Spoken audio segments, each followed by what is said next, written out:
Hey guys, welcome back to the channel. This is a story about what if Naruto has harem with Hinata, Hana, and Kurenai. Before I start, please support for more amazing content, and do consider subscribing to my channel and share this video with your friends. This is written by champblaze and link in description and support writer. Let's start the video. Disclaimer: I own nothing. No life Duke and his queens. Kushina Uzumaki Namikaze slowly strokes her pregnant 8-month belly, but her gaze drifts to her girls, all of them her students from time to time. The first is Enko Midarashi, age 8 and former apprentice of known trader Orochimaru of Densetsu no Sannin. The second is Hana Inuzuka, age 6 and daughter of her best friend Tsum Inuzuka. Third is Kurenai Yuhi, age 8 as well and very proficient in genjutsu. The last is Yugao Yuzuki, age 8 and her formal apprentice in kenjutsu. Sensei, do you know what the gender of your baby will be? Yugao asks, her purple hair gathered in a loose ponytail and her chocolate eyes curious. Kushina rubs her belly with a soft smile. A boy, and we're naming him Naruto, she says. Fishcake, Hana says, confusion in her dark eyes and her brown hair in a ponytail as well. No, Maelstrom, and it's the name of the main character in Lord Jiraiya's book, Kushina replies. I bet he'll be handsome like the yandame, Enko comments, a twinkle in pupilless brown eyes and her black-blue hair in a fan ponytail. He might get Lady Kushina's red hair too, Kurenai comments, her black hair free, and Kushina laughs, and looks down into her red eyes. You never know, but girls, I need you to promise me something. Kushina starts and gets their attention. If something happens to me or Minato, promise me you'll protect Naruto, Kushina states, and all of them nod. We promise, Sensei, all of them say in unison. However, their pact would be put to the test as Kushina died the night of Naruto's birth. The Kyuubi no Yoko was released upon their village and many were killed, including their beloved yandame Hokage, sealing the titanic fox inside their son. The former Sandame Hiruzen Sarutobi retook the office of Hokage, and a bit of naivety announced Naruto was the Jinchuriki of the said beast.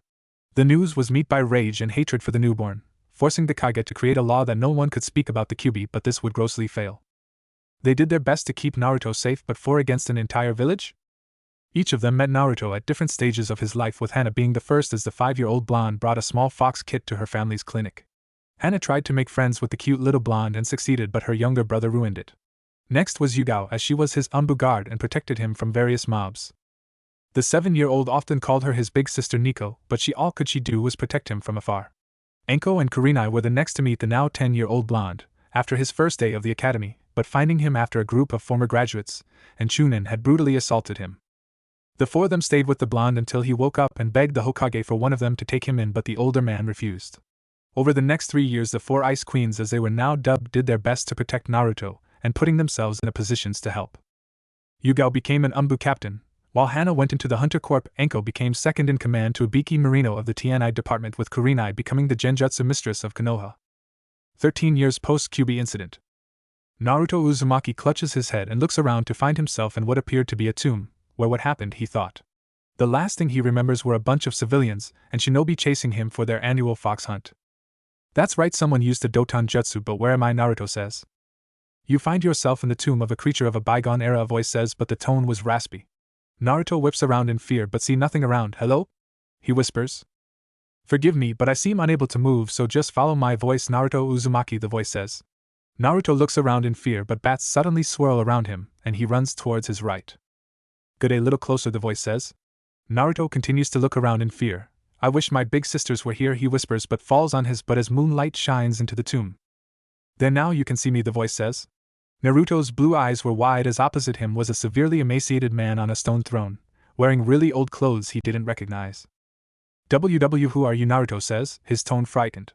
The man slowly leans forward to show his face and his haunting steel blue eyes, something that should never see the light of day, but fortune has smiled upon me, he says, leaning back into the shadows. Why? Naruto says. The man raises his left hand and clenches his fist. Fear, naive people feared my power and locked me away, quite like you people hate and fear you too, the man says. Naruto furrows his brow and a scowl forms on his face. Why would you care? He says. I don't, but your thoughts are quite an open book. Why do they hate me? Who are my parents? Why can't they leave me alone? Shall I go on? The man says, making Naruto more upset. Shut up! Naruto shouts, and the man gives off a raspy laugh. Sorry, I meant no offense, but what would do if you had those answers? What if you had the power to change things? Get the respect you richly deserve, explore the feelings you have for your big sisters, the man says, his voice hypnotic. Naruto didn't realize what stood before him, but he slowly nods and the man grins, showing enlarged canine teeth. Good, now come closer, I will give you gift power beyond the ages, the man says. Naruto slowly makes his way towards the stone throne but stops as the man raises his right hand, before cutting open his left wrist and thick black blood flows into a small stone bowl. Drink and become my progeny just as I was dubbed the no-life prince. I shall name thee Naruto Uzumaki no-life Duke, the man declares. Naruto slowly kneels and picks up the bowl, before drinking down the black blood, but his eyes widen. Naruto drops the bowl and starts to cough violently as it seemed liquid fire was going down his throat, causing him to scream and claw at his throat. Naruto's screams echo through the tomb as his body convulses and slowly changes. His peach skin pales a shade, his ocean blue eyes gain a steely tint as the whites of his eyes turn black as night and back to normal. Naruto continues to writhe on the floor as the man starts to crack. Live Naruto, my new son, he utters, breaking down into ashes. Naruto screams Peter out, and he lays motionless, but after a full 10 minutes the blonde slowly rises to his feet. I think the demon fell in here. Fuck, it is dark. Who wants to go in there? Several voices say. Naruto looks up to the hole with his eyes glowing in the dark, and a wide smile forms on his face, enough to split his face. Music, groove addicts, the beast at our door. On the surface, a mob of about 20 people made of civilians and shinobi were staring at the hole created by a jonin of the group. Damn it, Jiro, why did you have to use a Doton Jutsu? One Kunoichi shouts. She wears the standard Konoha uniform of a blue long-sleeve shirt, dark blue pants, and olive-green flak jacket. She has long blonde hair and brown eyes with a chubby face and a mole under her right eye. Fuck you, Maki, I thought I'd catch the demon brat, Jiro snaps. He is a nondescript jonin with the standard Konoha uniform with black hair and eyes. Well, one of you will have to go in there and drag the demon brat out, another says. He has bluish-white hair and a ratty face, wearing a Konoha uniform with chunin vest. Oh, don't worry, you won't have to do all that, a voice hisses, and everyone looks around but see no one. Suddenly a civilian screams as his throat was ripped out by something unseen. What was that? Maki shouts. Who the fuck is here? Another shouts. Sadistic but childish laughter echoes around the mob as a thick fog rolls in. Death is here, the voice croons. The ninja in the group whip out their weapons, but several screams erupt as the civilians were pulled into the fog, with snaps and bones breaking as blood pools on the ground. Damn it, someone get rid of this mist, Jiro shouts. A second kunoichi expels a gust of wind and the fog blows away to see the corpses of civilians in pieces, causing her to scream, but suddenly her head falls from her shoulders with a spray of blood. The remaining shinobi look around with frantic eyes. Tinker, Tailor, Soldier, Sailor, what will you do? Mizuki-sensei, the voice calls out, before a black shadow bum rushes the group. Mizuki looks around as a ninja has his head ripped from his shoulder, then a kunoichi cut in half by the very shadows. Damn it, Katon, Gokakyu no Jutsu, Jiro shouts, expelling a jet of flames but only hits Maki, her dying screams filling the area as she rolls around in agony. Oh, too bad you missed me, the voice mocks. Mizuki pulls a large Fuma shuriken from his back, but his body lurches forward and blood spews from his mouth. Mizuki looks back and his eyes widen to see the bloody form of Naruto, D-Demon B-Brat. He sputters, as Naruto rips his hand out. Guilty, but I am far worse now, Naruto sneers, showing 2 rows of sharp teeth. Jiro and the remaining ninjas see Mizuki collapse. Finally showed your true colors, you fucking brat, Jiro shouts. Naruto says nothing but tilts his head with a blank look on his face. Bored now, he says, and make a fist. Jiro was about to charge Naruto, but the very shadows on the ground bubble and burst through their bodies. Naruto quickly comes down from his high and collapses to his knees, then to his side as all their blood flows towards him, and into his body as his passes out. Music end. Scene break. Enko, Kurenai, Hana and Yugao race through the forests outside Konoha in search of Naruto. Damn it, why does Hokage-sama allow this to continue? Enko hisses. It doesn't matter, we need to find Naruto, Kurenai says. Hana sniffs the air and her breath hitches. Up ahead I smell Naruto, but also a lot of blood, she says, with a shaky tone, and all of them pick up speed. The group reaches a small clearing and gasp at over 20 mutilated bodies, but in the center was a motionless Naruto. Naruto? Enko shouts and rushes towards him. She quickly kneels down and turns him on his back to check for a pulse, but doesn't get one in first a few seconds, causing tears to form, but a beat echoes and she quickly picks him. We need to go now, he's fading, Enko shouts and the others gasps, before they all race back to the village. 10 minutes later the 4 were in the hospital with Naruto in Enko's arms. Medic! She shouts. A few mednin rush to them but see who it is and attempt to turn away, but the combined ki of the 4 was enough to force them to take care of Naruto. I'll get Lord Hokage, Yugao says and vanishes, via leaf shunshin. The others follow the mednin and wait for some hopefully good news. Scene break. Naruto makes his way through a sewer in ankle-deep blood. Soon his trek reaches a set of iron gates with a paper marked with a seal on it. So my warden graces me with his presence, and stinking of the accursed leech, a voice growls. 2 large red eyes with black slits open within the darkness of the cell, causing Naruto's eyes to narrow. Kyubi, Naruto says, and a wide grin forms in the cell. Perceptive little leech, Kyubi hisses. Why do you call me leech? Because of what I am now, Naruto says. Of course you need blood to survive like a leech, but at least you won't be weak, QB states, revealing himself as a large orange fox with human arms and upper body.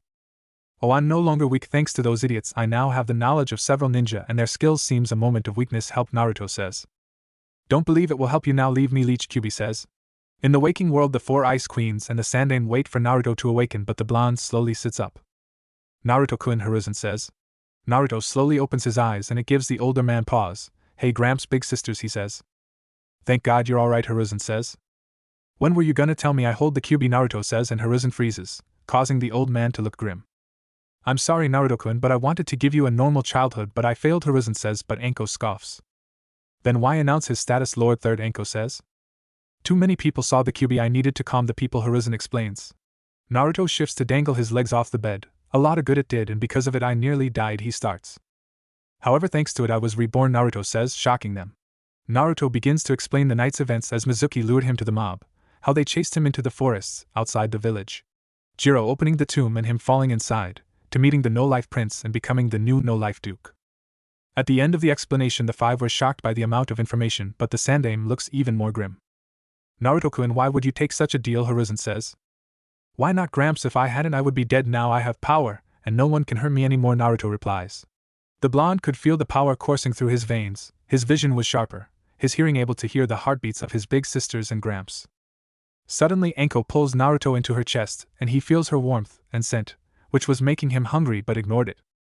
It doesn't matter what you become, we care about you, Anko says. Anko's right, you're our little brother, Hana says, as Kurenai and Yugao nod. Hiruzen could even smile at the sentiment. Listen, Naruto-kun, these 4 have a connection to your parents, he starts. They know my mom, but they couldn't tell me her name, Naruto interjects, and Hiruzen sighs, giving the 4 a look. I see, well, her name was Kushina Uzumaki, but your father I cannot tell you per his wishes, but I will tell you he loved you with all his heart, Hiruzen states, and Naruto slowly nods. So how will Naruto deal with his new changes, Hana says. I'm sure the prisons are filled with people scheduled for execution, or some fool trying to kill me, Naruto states. I can't have you strolling through the prisons or killing the villagers, but I will think of something, Hiruzen says. What about the academy? No way he can go back, Anko says. Hiruzen sighs and rubs his forehead. Then there is the council, he says. Tell them it is a Kekkei Genkai. I don't know if this can be passed down to children, but frankly I don't care, Naruto says. 3 years later. Hiruzen sits behind his desk with his gaze of the 16-year-old before him, but looks more like 18. He stands about 5 foot 9 inches with a lean but muscular frame, his blonde hair shaved on the sides with the remaining hair slicked back, having several black streaks. After the incident 3 years ago, Hiruzen placed Naruto into the Umbu under Yugao, but he didn't expect that the blonde would adapt to it like a fish in water. Naruto was now an Umbu captain codenamed Kyuketsuki or Vampire, and his most trusted member. Take off your mask, Naruto-kun, Hiruzen says. Naruto pulls down the beaked hood of a black dress uniform jacket, which features an orange lining along the torso with the lower half of the coat forming 2 tails, revealing a pale white mask with no mouth or nose but the left eye covered by a black eye patch and the right socket having a black tear streak. Something wrong, Gramps? Naruto asks. His outfit consists of black combat breeches with suspenders into calf-length combat boots, outfitted with several seals. A long sleeve and form-fitting gray shirt that accented his every muscle, over which is a high-collar black but sleeveless uniform jacket with an orange zipper, buttons on the waist, and black gloves. I will need you to join a genin team in a month, Hiruzen says, and Naruto frowns, rubbing his neck with his left hand in his pocket. You're demoting me to genin, Naruto asks, but Hiruzen shakes his head. No, you will be a chunin, and you won't have to do D ranks either, but I want you to look after Sasuke Uchiha and Hinata Hyuga. Sasuke is a flight risk and Hayashi Hyuga wants his daughter protected outside the village, so who better than Kyuketsuki, Hiruzen explains. Naruto sighs once again with a look to his father's picture. Alright, but if he shows any signs of running I'll ask to have him locked up and milked until his balls fall off, he says. Of course, and happy hunting. I know you have a special night planned, Hiruzen says, and Naruto grins, heading to the window. That is true, they'll need to be fed, Naruto says and hops out the window, bursting into a murder of crows and flying off. Scene break. Naruto arrives at his apartment complex in the heart of the red light district, now owned by him and renovated by him as well. The blonde purchased the building a year after joining Umbu and thanks to shadow clones, renovated the place to his liking with 1 floor as a workout room with a jacuzzi heated by seals, meditation floor and another 4 floors for rent with the top floor as his own. Naruto pulls the keys from his pocket and unlocks the door and slips off his boots. Anyone here? Naruto shouts. In the living room a pair of voices shout. Naruto makes his way inside to find Hana and Kurenai on the sofa with Hana's Nick, and the Himura triplets were there as well. Naruto smiles warmly and takes a seat on the love seat, and the oldest of the triplets named Shiro approaches for scritches. His sister Suki and brother Hiro soon followed. So what did Lord Third want? Kurenai asks. He wants me to join a genin team A protection detail of Sasuke and Hinata, Naruto explains, and Kurenai frowns. She's become no different than her father now, Kurenai comments, and Suki comes up to comfort her. Don't remind me, both have become very snobbish. Will you still take a team? Naruto asks. Kurenai rubs Suki's head in thought. If you plan to turn us tonight, it wouldn't be prudent, she says, giving him a look. Naruto sheepishly rubs the back of his head. True, and Gramps gave us the go-ahead, so when Yugao and Anko get here I'll start, he says, and as if on K, the door opens as Yugao and Anko enter the apartment. Your timing is impeccable. Gramps has given us the green light, Naruto says, and Anko giggles. So we finally get to become sexy vampires with our Naruto, Anko says, and Naruto smirks. We also get to clip the diseased roots from the great tree, Naruto adds. Hana puts her pups into their room and made her way to Naruto's bedroom. The room houses a triple the size 4-poster bed with dark sheets and curtains, bookcase, and large closet. Naruto sits on his floor and sighs as the four were kneeling in front of him in a semicircle. Taking this step is taking our relationship to the next level. No longer will we be just siblings, we'll be bonded forever, he starts, and all of them nod. We promised Lady Kushina to protect you, so this is us continuing that promise, Yugao says. Plus we can become lovers properly and help you rebuild the Uzumaki clan, Anko says. Naruto sighs and rolls up his sleeve to cut open his wrist, allowing black-red blood to flow into 4 black goblets. Now drink and become my dark ice queens, Naruto declares. Each slowly picks up the goblets, and eye the black-red liquid, then slowly drink the contents, but as soon as they finish, they drop the goblets and immediately clutch their throats with muffled screams, into convulsions and writhing in pain.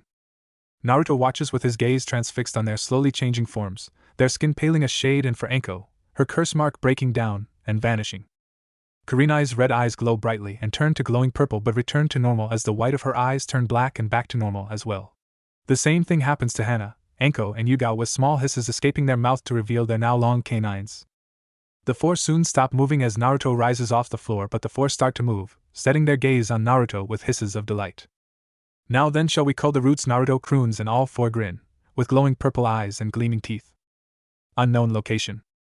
Danzo Shimura, known as the Shinobi no Yami and elder of Konoha, makes his way through his underground base of his private umbu known as Root or Ne. The sound of his brown cane clacks along the bridge, but 2 men appear in front of him in a kneeling position. Lord Danzo, our censor, reports 5 individuals infiltrating, one says, his name being Fuyamanaka. Do our censors recognize them? Danzo says. One has a very large chakra pool, it may be the Jinchuriki, the second says, his name is Torian Aburame.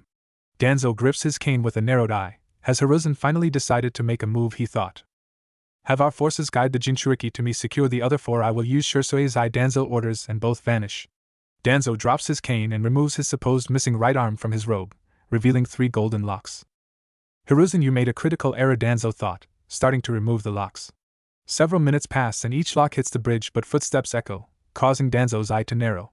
Danzo slowly turns as Naruto makes his way out of the shadows with the head of Fu in his hand but missing his right arm. You're arrogant to come here, boy, Danzo says.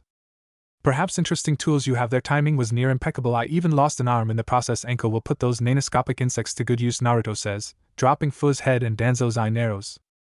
Naruto cracks his knuckles, but his eyes narrow seeing Danzo's right arm full of Sharingan eyes. Sasuke would be livid to learn you possess the eyes of his clan, he says. Danzo doesn't answer and rushes toward Naruto, sending his right arm forward for a punch, but Naruto blocks with his left. The blonde vampire raises his right stump and his arm reforms like a spear through Danzo's head, but he fades away. You can even regrow lost limbs, Danzo says, appearing behind Naruto, but several black chains burst through him, and again he fades away. Naruto shifts his gaze to another bridge and sees Danzo standing upside down. Interesting technique, and your mind is sharp too, Danzo, he says. You can even read minds. I see Hiruzen will use you to get rid of me, but it will be I getting rid of him, Danzo says, and weaves several signs, stopping at dog. Futon, Shinkajoku, Danzo says, breathing out several blasts of wind. Naruto dodges as the wind bullets tear through the bridge, but Danzo dodges his strike, landing on the partially destroyed bridge. A loud bang echoes and Danzo gasps as a red spot forms on his chest but yet again fades away. Naruto lands on the spot with a smoking Colt Peacemaker in his right hand but jerks as both his arms are severed by shuriken coated in wind blades. Danzo appears with Shunshin and grabs Naruto by the throat, but his severed right arm moves and fires into Danzo's face, clipping off part of his jaw. Danzo staggers back with a wide eye as Naruto rams his regrown left arm through his chest.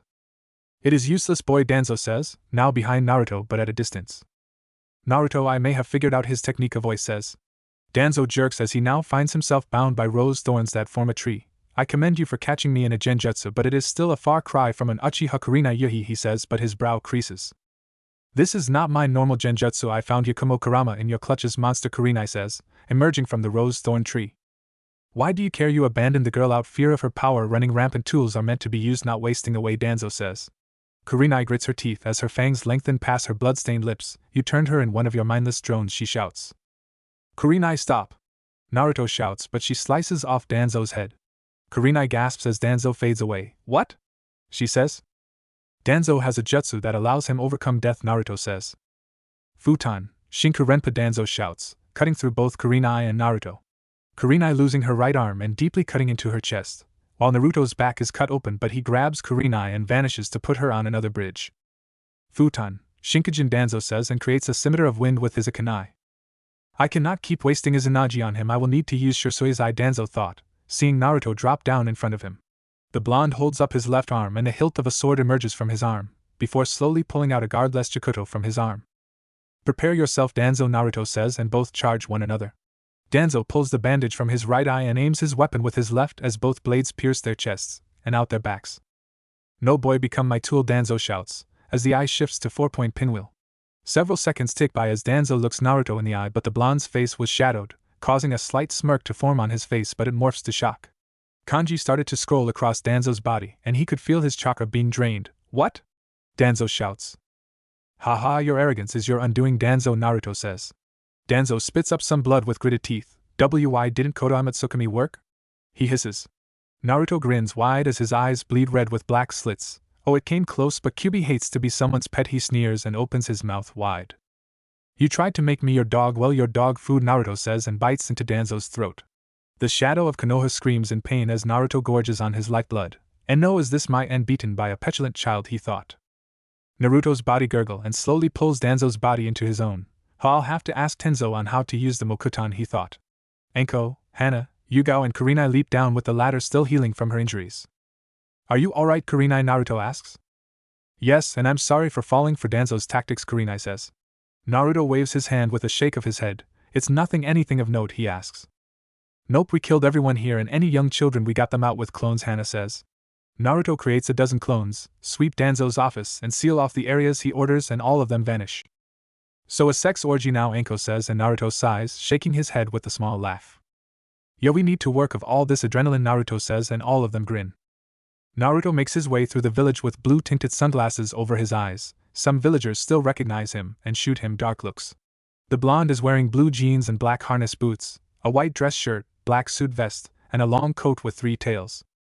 He arrives at his destination of Ichiraku Ramen. Hello, I am 5 miso ramen, Naruto says. I am smiles with a nod. Dad, 5 miso, she shouts. So how are things going, I am asks. Naruto lifts his sunglasses with a sigh. Things are well, I gotta join a genin team soon. The old man wants me to interact with people my own age, he muses. Will you be okay with your I am asks, as Tucci brings a bowl of ramen. I should be fine, Naruto says, and starts on his first bowl, then his remaining 4 in quick succession. An umbu with the designation of Kame appears behind Naruto. Hokage-sama wishes to see you, he says, and vanishes. Naruto sighs and reaches in his suit vest to put some money on the table.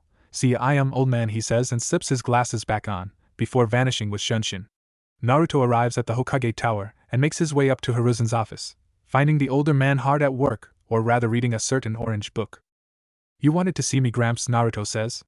Hiruzen quickly puts his book away and clears his throat. Yes, I take it things went well, he asks. Naruto reaches into his coat and pulls out a silver case. Opening it, he pulls out a black cigarette and lights it with a silver Zippo. It did, that bastard had a right arm full of Sharingan and cells of Lord. First, Naruto starts and Hiruzen's breath hitches. Damn you, Danzo, Hiruzen whispers and beckons for Naruto to continue. He even had the eye of Shursui Uchiha, which is now mine, along with all his knowledge, Naruto says, and pulls out a scroll from a seal on his glove. Inside is all of Danzo's dealings and it runs deep, Naruto adds.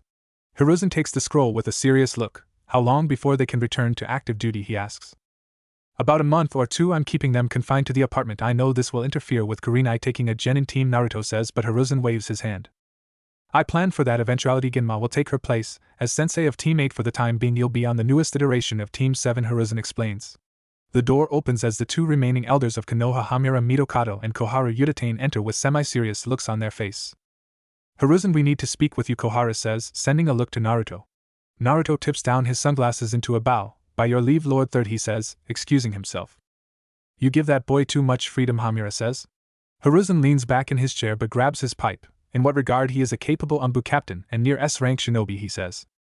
Putting that aside, that accursed bloodline of his, Kohara says, and Hiruzen snorts.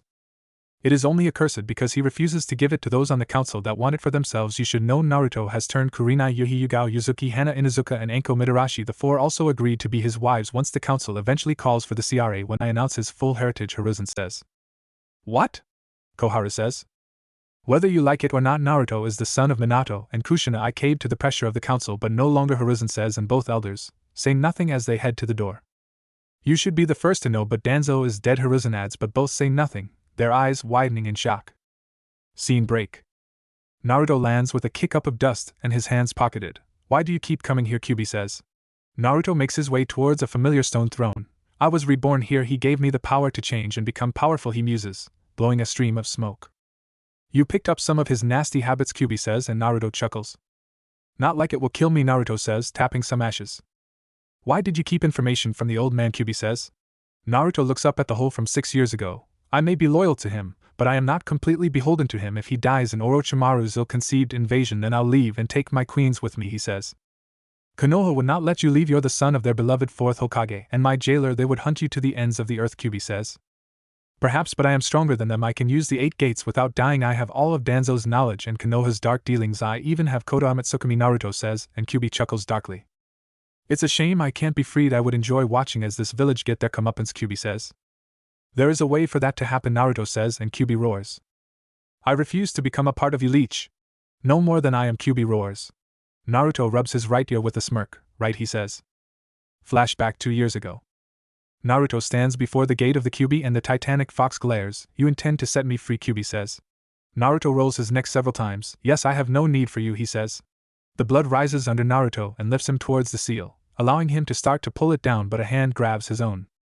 Naruto's eyes narrow as he and the man drop down in front of the gate. Fourth Hokage. Kyubi roars. Hello, father, Naruto says. Minato stares at his son but glances to Kyubi. Naruto, he starts, but the blonde punches him in the stomach, doubling Minato over. That is for choosing the village over your own son, Naruto says. Minato falls to one knee with a cough. I deserve that, but I wanted to keep the balance of the villages and I had no time to contemplate, he says, getting to his feet. Naruto sighs and glances to Kyubi. Regardless, your actions made my life a living hell, so much I had throw away my humanity, he says. I know, I saw everything through the seal. I didn't think such a being existed, Minato says. Then thanks to becoming a vampire I can release the Kyubi from the seal, Naruto says.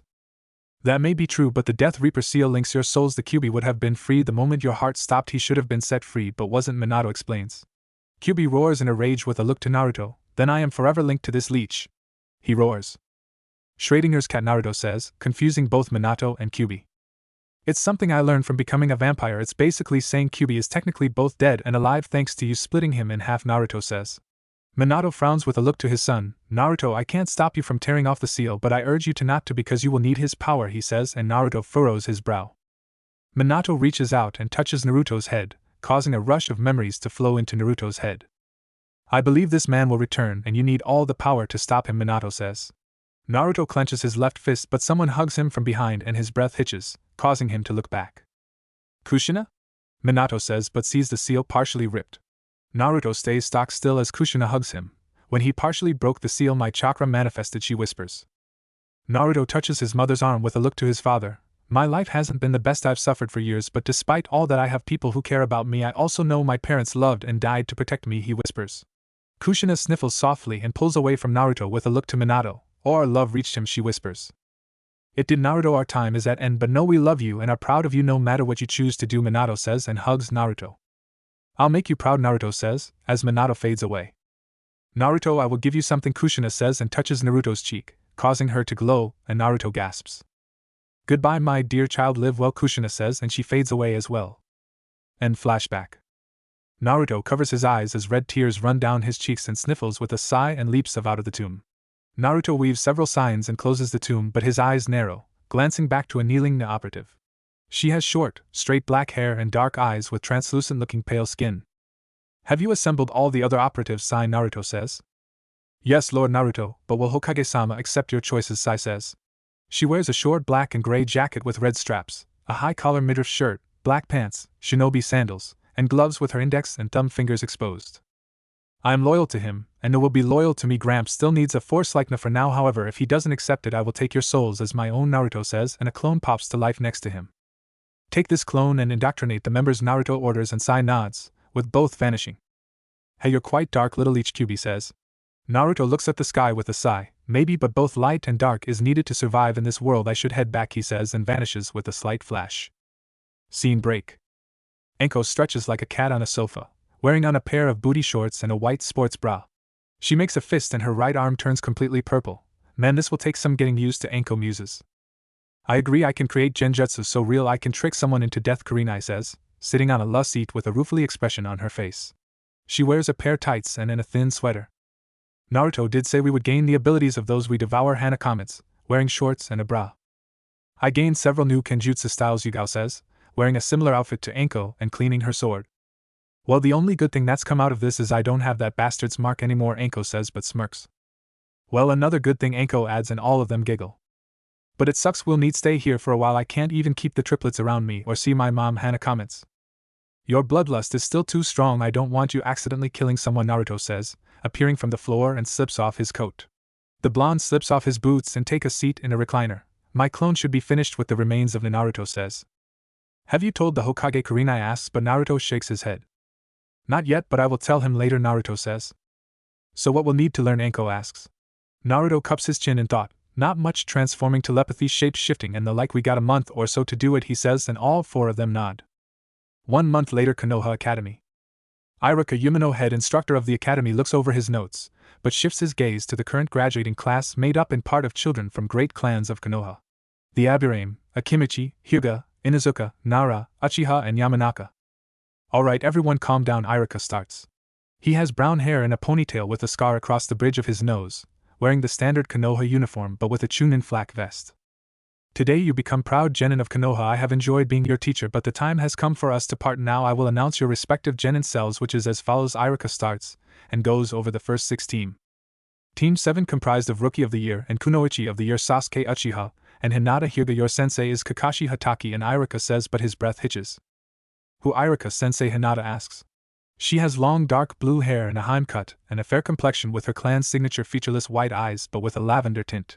Iruka clears his throat. As sorry, your third teammate is Chunin Naruto Uzumaki, he says, and several murmur. The dope, didn't he die or something? Sasuke says. He has black eyes and spiky black hair with a blue tint, with hair framing his face. No, I survived. A Jonin took pity on me and I became proper shinobi, a voice says. Iruka looks to the door and sees Naruto in the doorway with a Chunin vest on with his hitayate around his neck, and Naruto, he says. He is wearing black combat pants and knee-length boots, a sleeveless, dark blue uniform jacket with a white zipper and buttons on the waist, under which a long-sleeve mesh shirt and white gloves with a dark blue palm. Good to see you, Chunin Yumino. I'll take my team and meet our sensei, Naruto says, adjusting his sunglasses. Iruka clears his throat once again. Allow me to finish team placements, he says, and Naruto nods. Alright, where was I? O teammate is comprised of Kiba Inuzuka, Sakura Haruno, and Shino Aburame. Your temporary sensei is Ganma Shirani due to the illness of Kurenai Yuhi. Team 9 is still in circulation, and lastly Team 10 is comprised of Choji Akimichi, Ino Yamanaka, and Shikaka Nara. Your sensei is Asuma Saratobi. Iruka finishes. Naruto lifts his sunglasses to his forehead. Well, may they go now, he asks. Yes, Sasuke Hinata follow Naruto, Iruka says, and the pair rise from their seats. Several of Sasuke's fangirls glare at Hinata but also Naruto for being on Sasuke's team. Why is he on Sasuke-kun's team? Sakura screeches, but Iruka tells her to be quiet. Our sensei is notorious for being late, but I know where he is, Naruto comments, leading the pair out of the academy. Where have you been, Naruto? You simply vanished 3 years ago, Hinata says. Naruto tips his sunglasses down as the sun rains down on them. As I said, a Jonin took pity on me and trained me outside the village. Because of it I was able to become a Genin, and now a Chunin, he explains. Then it must be easy to become a Chunin if you did, Sasuke says, and Naruto silently growls, baring his teeth. Perhaps you will see, Naruto says, leading them to the memorial stone, and there was their sensei. Kakashi Hatake turns with his silver hair oriented to right, and his visible right eye turning into an eye smile. Oh, it seems my team Kane got me, he says, wearing the standard Konoha uniform. Well, you're always late, senpai, so I took a preemptive strike, Naruto says, moving his glasses down and winking. Oh well, let's start with introduction. I'm Kakashi Hatake. I like many things and dislike some things. My goals are something you're not ready for now, Princess, Kakashi says. Hinata Hyuga, an heiress of the Hyuga clan. I like cinnamon buns training, and my sister I dislike fools and weakness. My goal is grow my clan's greatness, Hinata says. Blondie next, then Mr. Brooding Kakashi says. Naruto sighs and rolls his neck. Naruto Uzumaki likes our vague dislikes too many to count, and goals, well, that is none of your concern, Naruto says. Sasuke Uchiha, I like things and dislike things. My goal, no ambition, is kill a certain man and restore my clan's honor, Sasuke says. Kakashi gives another eye smile. You many different goals, well, since Naruto is a chunin it wouldn't be valid to use the traditional genin test, so we'll meet tomorrow at 7, he says. 7 or 10, Naruto asks. 7, Kakashi says and vanishes with Leaf Shunshin. Sasuke says nothing and leaves as Hinata stares at Naruto. You've changed, Naruto, you've become paler and give off this air of a predator, she says. Times change, Hinata, I'm no longer the happy idiot of our group, Naruto says and adjusts his glasses. I need to meet with someone, excuse me, he says and vanishes. Hinata looks to the memorial stone with a blank look. I will find out your secrets, Naruto, you are to be my tool after all, she thought. Inuzuka compound. Sum stares at the son of her best friend and master of her daughter. How is Hana, she asks, after drinking some vodka provided by Naruto. The blonde pours himself his own drink and downs it with one gulp. Hana is good, she's finally able to be around the triplets with no issues, Naruto explains. That's good, so becoming like you is agreeable to her, Tsum asks, and Naruto slowly nods, reaching in his cargo pocket and tossing a scroll to Tsum. That is a marriage contract, I bet Gramps will announce my heritage soon, so that is preemptive move, Naruto says. Tsum opens the scroll and it was signed by Naruto and Hana. Well, looks I'll have to name Kiba as heir, she says, and he mutters a sorry, but Tsum laughs. Don't worry about it, pup. Hana always idolized Kushina and having her marry her son forever links me with my best friend, Tsum says. I wish I would have grown up with her, Naruto muses, and Kyubi huffs. Kushina would have killed anyone who harmed you, Tsum says, and starts on several stories about Kushina in their younger days. Naruto sits enraptured by Tsum's stories, that he doesn't notice Kiba entering with his puppy Akamaru. What the hell are you doing here, Kiba shouts. Naruto glances to see Kiba and Akamaru. Nothing, dog breath, I'm interested in Aniken, Naruto says. How's your team assignment, pup? Tsum interjects, and Kiba scoffs, ignoring Naruto. I'm stuck on a team with Sasuke's #1 fangirl, and Shino, our sensei, is some guy named Ginma, but temporarily as our other sensei is sick, Kiba explains. So she doesn't drain you dry, Tsum, and Naruto thought. Well, I should be going, lady, Tsum, Naruto says and snaps fingers. Sorry, you too, Akamaru, he says, excusing himself, and Kiba glares at him. Naruto leaves the Inuzuka compound and makes his way to the Forest of Death, then to the northeastern sector of the forest. The blonde lands in a small clearing and looks around, but a small blur slams into his leg, and it is a medium-sized fox. It has gray and black fur with a little white on the tip of her tail. Naruto kneels down and ruffles her head. Hello, Suki, he says, and Suki yips a few times. Naruto pulls out a scroll of his pocket and unseals some beef jerky for her, causing her yip a few more times, and from the treeline emerge 3 small fox kits and a male fox. Oh, you're a mama now, congrats, Naruto says. The 4 new foxes were weary of Naruto but slowly approach, with the kits going for the jerky. They must smell me on you, Kyubi says, and Naruto mentally nods. Suki sits in Naruto's lap as the male watches the kits eat, but Naruto rubs his head. You'll need a name to the kits as well, he muses and thought for a moment. How about Hoshi for star, Naruto says, and the male yips in agreement, causing Naruto to smile. Now for the kits, how about Hano for fire, Kori for ice, and Tsuchi for earth, Naruto muses and Suki yips, licking his cheek, and Naruto laughs. Naruto continues to play with the fox family, and soon they run off, causing Naruto to look up and see Hiruzen looking down. Thanks, if people knew foxes were living here, Naruto says, and Hiruzen drops down. I know, Naruto, so tell me, when will you tell me some of this still exists, Hiruzen says, smoking his pipe. Naruto gets to his feet and dusts off his rear. We can use them, they are loyal to me with Shusoi's eye, they can do things normal Umbu can't, he says. Hiruzen thought for a moment, and Naruto did indeed have a point. Alright, but I want to see them face to face. How was team placements, he says. Kakashi chose to forego the genin exams. Naruto starts and Hiruzen nods. Understandable, the bell test doesn't work with only 2, Hiruzen muses. Sasuke is arrogant, he believes becoming a chunin is easy if someone like me can become one. Hinata is guarded and sees me as her tool, Naruto explains. Sasuke will rue that statement, and Hinata's thoughts are worrying. Hayashi hasn't not been an ideal father, but for her to see you as tool, Hiruzen says. She may know my status and sees me as a means to oust her father, or I'm a bid to her freedom, Naruto comments. Keep a watch on her now. I will call a council meeting in 2 weeks' time, but only the shinobi. Half your evidence will allow me to purge the civilian portion as well, Hiruzen says, and Naruto nods.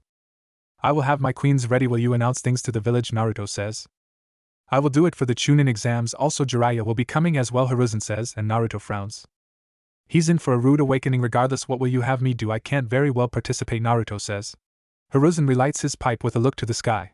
I have a plan, but I need to confirm some information first, he says, and Naruto nods, as the older man vanishes with Leaf Shunshin. Crafty old man Kyubi says, and Naruto scoffs, vanishing. Next day, Memorial Stone. Kakashi stares at the memorial stone with a rueful look on his face. Sensei, I've failed your son, he whispers. The former student of the 4th Hokage often came here to lament on his failures, losing Obito, the Death Rin, Minato and Kushina, lastly the failure of protecting their son. I thought you said 7, Senpai, a voice says, and Kakashi turns to see Naruto, causing him to rub the back of his neck. Masai, it's only 8, where are you teammates, Kakashi asks. The training ground, I came here first because I dislike being awake so early, Naruto says, adjusting his sunglasses. Kakashi waves his hand to say sorry as Naruto lifts his glasses to rub his eyes. So how will this work? Lord Third said I wouldn't have to do D ranks, Naruto says. Well, you will supervise them, or a clone will also do team building exercises as well. It'll be a few months before they'll be ready for a serious mission, Kakashi explains. That's fine, so how are things between you and Tenzo or Kino or whatever she calls herself now, Naruto says. Kakashi sputters a bit with a wide eye. Nothing, and she goes by Yamato now. Why, he asks. I need to go see her about the Mokutan, I'm curious, so let's go, Senpai, Naruto says, and Kakashi narrows his eye. Go ask Lord Third, the blonde adds, as they make their way to training ground number 7. The last loyal Uchiha and princess of the Hyuga were waiting, the pair with the former glaring at both. Sorry I'm late, but Naruto came find me, Kakashi says. Hinata rises to her feet and dusts off her navy blue shorts. Naruto did say you were notoriously late, she says. Her remaining outfit consists of a light lavender, sleeveless kimono-style blouse with vertical lines, tied with a dark purple obi, fingerless arm-length gloves, thigh-high stockings and black high-heel kunoichi boots. Kakashi gives the pair an eye smile. Alright, before we take our first mission I would like to do a friendly spar. You both will be facing Naruto, that way I can gauge your skill sets. Now Hinata, can you use the Juken without your Byakugan, he says, and the heiress nods. Alright Sasuke, you will go first, Kakashi says. Sasuke makes no sound and locks eyes with the blonde. His uniform consists of a navy blue, short-sleeved shirt with a high collar, white cargo shorts, and white arm warmers with bandages around his legs into blue sandals. Naruto slips off his sunglasses and slips them into his vest, and rolls his neck a few times as he shifts into a loose stance. Sasuke levels a serious look to Naruto's blank look, before lowering his stance and firing off several shuriken. Naruto quickly dodges to the right, but Sasuke appears behind the blonde, forcing him to block a high spin kick. He has decent speed and maneuverability, Kakashi thought. Naruto uses the momentum of Sasuke's kick to push himself back into a skid, but Sasuke closes the gap into a flurry of strikes. Naruto blocks evenly and cleanly as Sasuke starts to get frustrated, giving Kakashi an insight in their skill sets. Naruto is goading Sasuke and forcing errors, Kakashi thought. Hinata narrows her eyes as Naruto moves with grace and inhuman fluidity. I wonder who taught him, she thought. How is the dobe this strong, Sasuke thought, leaping back with a glare on his face. Naruto smirks at Sasuke, but his blue eyes widen as Sasuke spams several signs and stops at Tiger, Katan, Gokaku no Jutsu, Sasuke declares, firing a large fireball towards Naruto. This isn't a full contact spar, Kakashi shouts, as the fireball hits Naruto. Sasuke scoffs with a look to the burning pile, but only a log remains. He's a chunin, he should be able to handle that, he says, but jerks. Naruto grabs Sasuke in a rear naked choke and the last Uchiha feels the world start to dim. You're right, Naruto says, and abruptly lets Sasuke go, pushing him forward. Sasuke quickly grabs a kunai to attack Naruto, but Kakashi gets in his path. Enough, this was supposed to be a spar, not an all-out fight, but I did get some inclination on your skills, Kakashi says. Hinata, your turn, Kakashi adds. Naruto rubs both his arms as Hinata steps forward and slips into her family's Juken. Hinata edges forward, but Naruto makes the first move with a whistling left straight, forcing Hinata to quickly parry and counter. Naruto blocks the strike with his right palm and quickly parries her left palm. Impressive, Hinata, but you seem rigid in your stance, he says, causing her eyes to narrow. Hinata unleashes a barrage of strikes with chakra exploding with each block, but she couldn't tell if his tenketsu points were being closed. How dare he look at me with those eyes, Hinata thought, but gasps, feeling her center of gravity moving as Naruto moves his foot behind her leg and knocking her off balance. Hinata corrects as Naruto sends a right straight but stops at her nose. Yield, he says. That's enough, Kakashi says, and Naruto moves back. Alright, I have rough understanding, Hinata, you excel at your clan's taijutsu, but I feel you are a bit linear in your moves, Sasuke. You let your anger get the better of you. For now we'll work on your shortcomings. Now let's head to the mission hall, Kakashi adds. I'll meet you later, Senpai, Naruto says and vanishes. He will not be doing missions with us, Hinata asks, as they leave the training ground. Yes, but he won't be needed for D ranks. We'll meet him later for more training, Kakashi states. Team 7 soon reached the mission hall as the Sandaime and Irika were sitting at a desk. Team 7 here for your first mission, Irika says. Yes, any particular missions, Kakashi says. Irika looks through the missions, and the more the pair heard, the more upset they got, or rather one of them got upset. Where is Naruto, Irika says. On another mission I have authorized Naruto to not take D-Rank's mission, he's handling certain things for me, Hiruzen says. Forest of Death.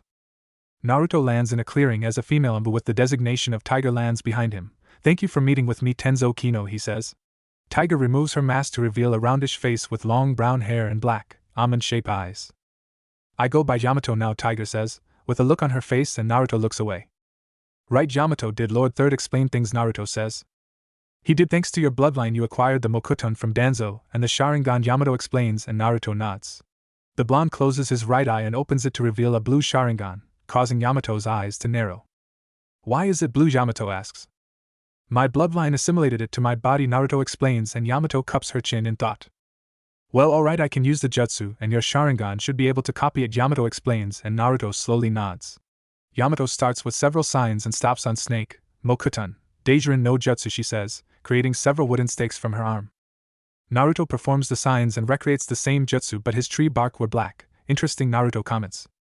Indeed, Yamato says, and starts on several more jutsu. Naruto learned to use the wood locking wall, wood clone, four-pillar prison and house, tree bind, flourishing burial and nativity of a sea of trees. It doesn't compare to Shodame-sama, Yamato comments. Naruto rolls his neck several times. I doubt anyone could, he says, and cleans his sunglasses. So how are things with Kakashi, Naruto asks, and Yamato gives him a look. You could scare even Madara Uchiha with that face, he adds. Then do not ask about things that do not concern you, Yamato says, and Naruto raises his arms in defeat. Right, Tiger-senpai, Naruto says. It would be best if you didn't reveal your additions to the general public, it could cause a disaster, Yamato explains, and Naruto nods. Indeed, if any of the more unscrupulous members of the council learned I or my brood possessed the ability to gain bloodlines, it could reach certain ears, Naruto says. Yamato slips her tiger mask back on. I would agree, see me in a month to test, she says, and vanishes, using leaf shunshin. Naruto holds up his glasses and they shift into his Umbu mask. It is not wise to spy on people, he says, slipping it on. From behind the tree emerges a young man with ash-gray hair, onyx eyes hidden behind black-rimmed circular glasses. I apologize, I was searching for herbs, the person says, but Naruto snorts. Cut the crap, Kabuto, I know who you are, you've been watching the entire time, my senses are inhuman, Naruto says, and Kabuto smirks, adjusting his glasses. Nothing escapes the sight of the infamous Kyuketsuki, Kabuto says. Naruto appears behind him. No, it doesn't, I have even Danzo's memory, so I know all your secrets, and his dealings with a certain snake, he says, and Kabuto freezes, but the blonde vampire titters. Tell him everything, Anko, and I will enjoy ripping his soul apart. Now run along, spy, Naruto croons and bursts into a murder of crows. Kabuto feels a bead of sweat run down his forehead as his eyes were hidden by his glasses. This complicates things, he thought, vanishing as well. 2 weeks later, Konoha council room. Hiruzen sits with his pipe in his mouth as the members of the council arrive, starting with the clan heads that includes Choza Akimichi, Shikaku Nara, and Noichi Yamanaka, some Inuzuka and Hayashi Hyuga. Hamura and Koharu soon arrive with the Umbu commander known as Dragon, wearing the standard Umbu attire but adding a black hooded cloak with white hair visible.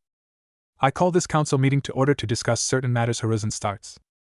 What matters, Sandame-sama, Inoichi asks. Hiruzen looks to Hamura and Koharu. Kyuketsuki has found evidence that Danzo was a traitor, he starts, and the room goes silent. Was Choza asks, and Hiruzen nods.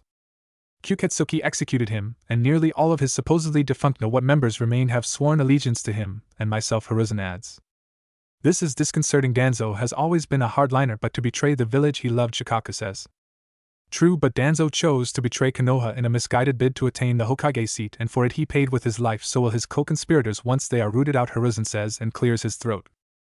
The next bit of business concerns Kyuketsuki, or you all know him as Naruto Uzumaki. Hiruzen starts and snaps his fingers, as the doors open and Naruto enters.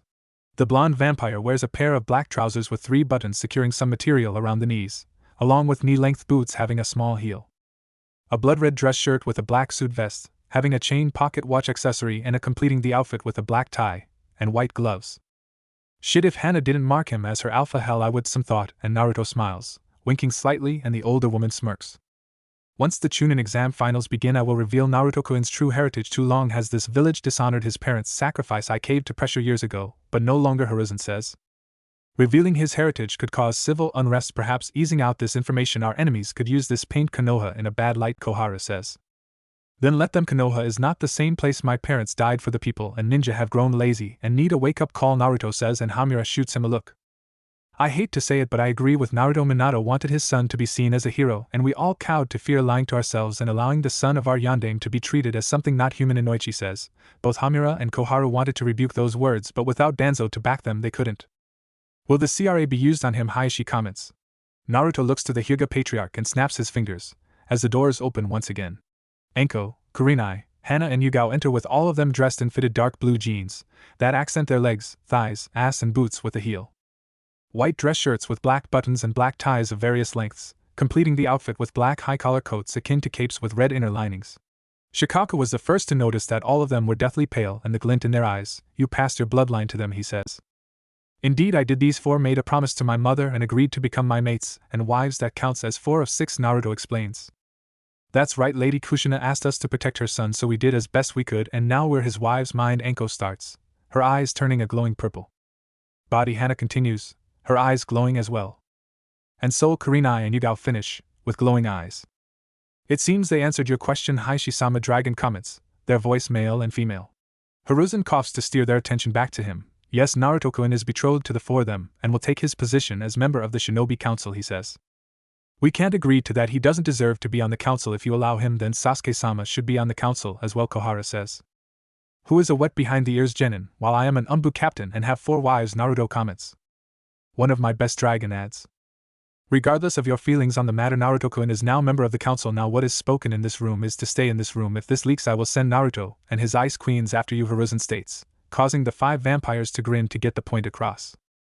Hiruzen dismisses the council and tosses a photo towards Naruto of a young girl with red hair and eyes. Her name is Karen. Hiruzen starts. Naruto picks up the photo and looks to Hiruzen. She lives in Kusugakure, and she is an Uzumaki, Hiruzen adds, and Naruto's eyes widen. Hiruzen lights his pipe and takes a small pull. I needed to confirm the information. She is currently a civilian, but Kusa plans to draft her as a ninja, he says. If that happens, kurenai says. Yes, I am sending Naruto as head of the Uzumaki clan to take claim over her, Hiruzen states. Is she the only one, Naruto asks. From the information, she had a mother, but she passed away a few years ago, Naruto. The information I learned is concerning. I need you to leave immediately. Time is of the essence. Kusa will not let her go if she becomes a ninja despite being allies. If Kusa tries to rebuke you, give them this, Hiruzen says, and pushes a scroll to the blonde. Naruto takes the scroll and his clothes shift to his umbu gear. On your orders, Lord Third, he says. Ch2. Kusugakure no Sato. Naruto was perched in a tree outside the village of Kusugakure with his umbu mask on and a telescope to his visible eye. Over the past week he split time observing his fellow Uzumaki and killing bandits. Karen lives in the southern portion of the village, but away from most of the populace. It took all his willpower not to raise the village as he watched Kusa ninja drag Karen out of her home and return her hours later, looking exhausted and near catatonic. He sent clones in disguise, learning Karen would be taken to the hospital and her unique skill used to heal anyone in need. The doctors were lazy and decadent as they had Karen to use as a tool. You know that the monkey is doing this to keep you in the village, QB states. Naruto retracts his telescope and slips into his vest. Of course I know that he knows if he dies or steps down as Hokage and the new Hokage isn't cordial to me, I'll vanish, so he's trying to keep me rooted by retrieving Karen, he thought. The blonde vanishes into a murder of crows and reforms some ways away from the village with his evidence. Halt, a gruff voice shouts. Naruto points to his hataite around his neck. I am here on behalf of Konoha. I need to speak with your leader, he says. The guard, a large man with a black hair and tan skin, scoffs. How, you're here with no word? Beat it, kid, he sneers. Either tell him I am here or run the risk losing of our alliance, Naruto says, leaking some of his ki. The guard gulps and allows Naruto through, but the blonde senses several ninja now on him. People give weary stares and give him a wide berth as he makes his way to the leader's building, small compared to the Hokage tower. You're trespassing in, Kusa kid, another guard says, holding a spear. He is nondescript man with brown hair and eyes, wearing umbu armor. Naruto lifts his glasses to his forehead. Look, I am here on business with your leader. I am ambassador from Konoha, he says. The guard TSKS and leads Naruto to the office of the leader Zosui. So Konoha sends children ambassador, the guard says. I'm old enough, Naruto says, and the guard scoffs, opening the door. Zosui-sama, some ambassador from Konoha, the guard says. Zosui is a fair-skinned man, with black hair combed back and reaches a shoulder length, gray pupilless eyes, dark brown gray kimono-like shirt with cream outlines, black pants, a white robe tied around his waist, black socks, and black sandals. What does the great Konoha want? Zosui says. Naruto reaches in vest and tosses his evidence on the table. Kusa is housing a member of the Uzumaki clan, and I, on behalf of the Uzumaki and Konoha, have come to substantiate rumors of her mistreatment, he says. That is absurd, guards arrest this brat, he's trespassing, Konoha will pay dearly for this affront, Zosui shouts, but Naruto unleashes some his ki, freezing the guard. Aberrant living conditions, mistreatment, and abduction by your shinobi, so I, Naruto Uzumaki, have come to take her into my custody, and if you deny this, Naruto says and tosses the scroll to Zosui. He opens the scroll and reads the contents. Along with the evidence before him, he gnashes his teeth. Go get the Uzumaki, Zosui barks, and the guard bows. How dare Konoha threaten Kusa, Zosui hisses. Naruto tilts his head with his arms behind his back. How dare Kusa treat a member of my clan in such a manner, he shot back. Before Zosui could retort, the guard returns with Karen, who was looking both angry and afraid. You sent for me, Zosui-sama, Karen asks but sees Naruto. The blonde turns on his heels and bows to Karen. Hello Karen, I am Naruto Uzumaki and I am here to take you into Konohagakura's custody, he says, shocking her. Why, I haven't committed a crime, Karen says. Naruto glances back to Zosui with slight disgust. No, you didn't. Konohagakura learned of your mistreatment, and sent me, the head of the Uzumaki clan, to take you into custody, he explains. But I'm a citizen of Kusa, Karen says, but could see the anger wafting off of Zosui. Be that as it may, Zosui has more than enough evidence of your treatment, and if he knows what is good for him, he'll release you into my care, and the remains of your mother, as well, Naruto states. Karen shoots Zosui a dirty look. They burned my mom, I have her ashes at home, she says. If you're done talking, take her and get out of my village, Zosui shouts, slamming his fist on the desk. Naruto tips his glasses down with barely a bow to Zosui and turns to Karen. Let's get your belongings and be on our way, he says, keenly aware of a small snake hiding under the desk. Unknown location. The dreaded snake Sannin Orochimaru sits upon a throne as one of his snake summons dispels with a message. Kakuka, so Naruto-kun has come to claim his kinsman, he muses. Fetch me Guren, Orochimaru orders, and one of his minions scurries off. A few minutes pass and a young woman enters the throne room. You sent for me, Orochimaru-sama, she says. She has fair skin, dark eyes and light blue hair and a spiky ponytail with long strands of hair framing her face. Yes, I did, Guren. I have a mission for you. You are to head to the Kusa fire border and intercept 2 people. I want them both alive. They are valuable test subjects, Orochimaru explains. Guren bows at the waist and Orochimaru rises from his throne to hand her 2 photos. Their names are Naruto and Karen Uzumaki. The former is the Kyuubi Jinchuriki. Do not underestimate him, he says. I will not, Orochimaru-sama, Guren says and excuses herself. Orochimaru returns to his throne and closes his eyes but opens them as another one of his snakes arrives with a scroll.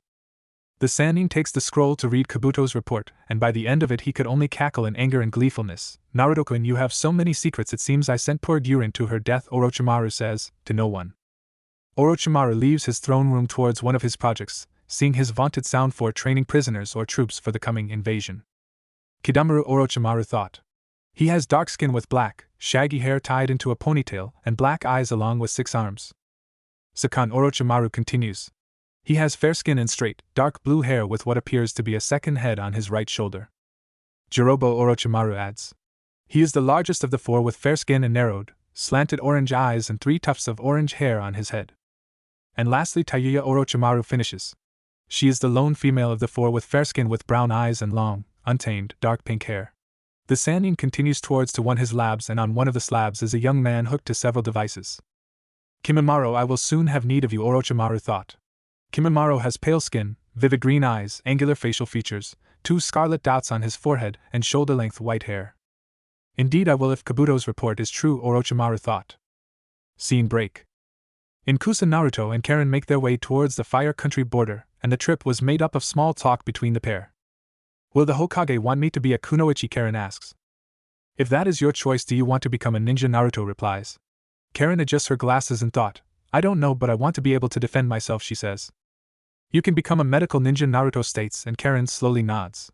The pair continue at a civilian pace, but Karen narrows her eyes. Naruto, I sense several people following us, she says. I know, Naruto says, and a smokeless clone comes to life, before kneeling. Get on his back and he'll take you to the border. I'll catch up, Naruto says, and Karen slowly nods, getting on the clone's back, and they vanish. Naruto pulls his guardless Chikuto from the seal on his wrist as several masked ninja appear around him. Kusa is very foolish to send people after Karen. Did Zosui assume I was just a chunin, he says, as his glasses shift to his Umbu mask. The Kusa Umbu quickly go on guard as Naruto's visible eye starts to glow brightly. A little advice when faced with an enemy of overwhelming strength: breath, as one, link your breathing with your body and soul, then come together and attack as one, Naruto says, shouting at the end. The Umbu leaps towards Naruto with their swords aimed to pierce him from all sides. Futon, Senpu no Ha, Naruto thought, swinging his Chikuto. Blood, parts and bodies rain down around Naruto as his mask partially shifts to his sunglasses with a trail of blood running his face. Do that and you may survive, Naruto muses, licking the blood from his face but his eyes narrow.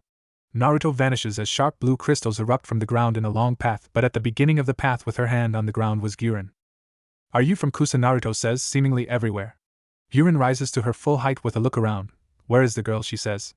Naruto drops down like a feather in front of her without his mask on. Yet you claim to not be from Kusa, he says, but his eyes narrow and a smirk forms. The snake, Naruto adds, and Guren glares, quickly weaving signs and stopping at Ram. Shoten, Shuriken Ranbu, Guren shouts, creating crystal shuriken. Naruto swings his Chikuto in every direction to block and shatters the shuriken. Guren flashes more signs and stops at snake, Shoten, Swishoto, she says, creating blue crystal blades on her forearms and charges Naruto. The pair quickly engage in an elegant dance of death, but one of Guren's blades shatters as Naruto's sword hums with Raiden. Guren narrowly dodges a strike from Naruto, but her cheek opens up as she leaps back. How dare you cut my face? Guren shouts, but her eyes widen as Naruto licks some of the blood from his blade.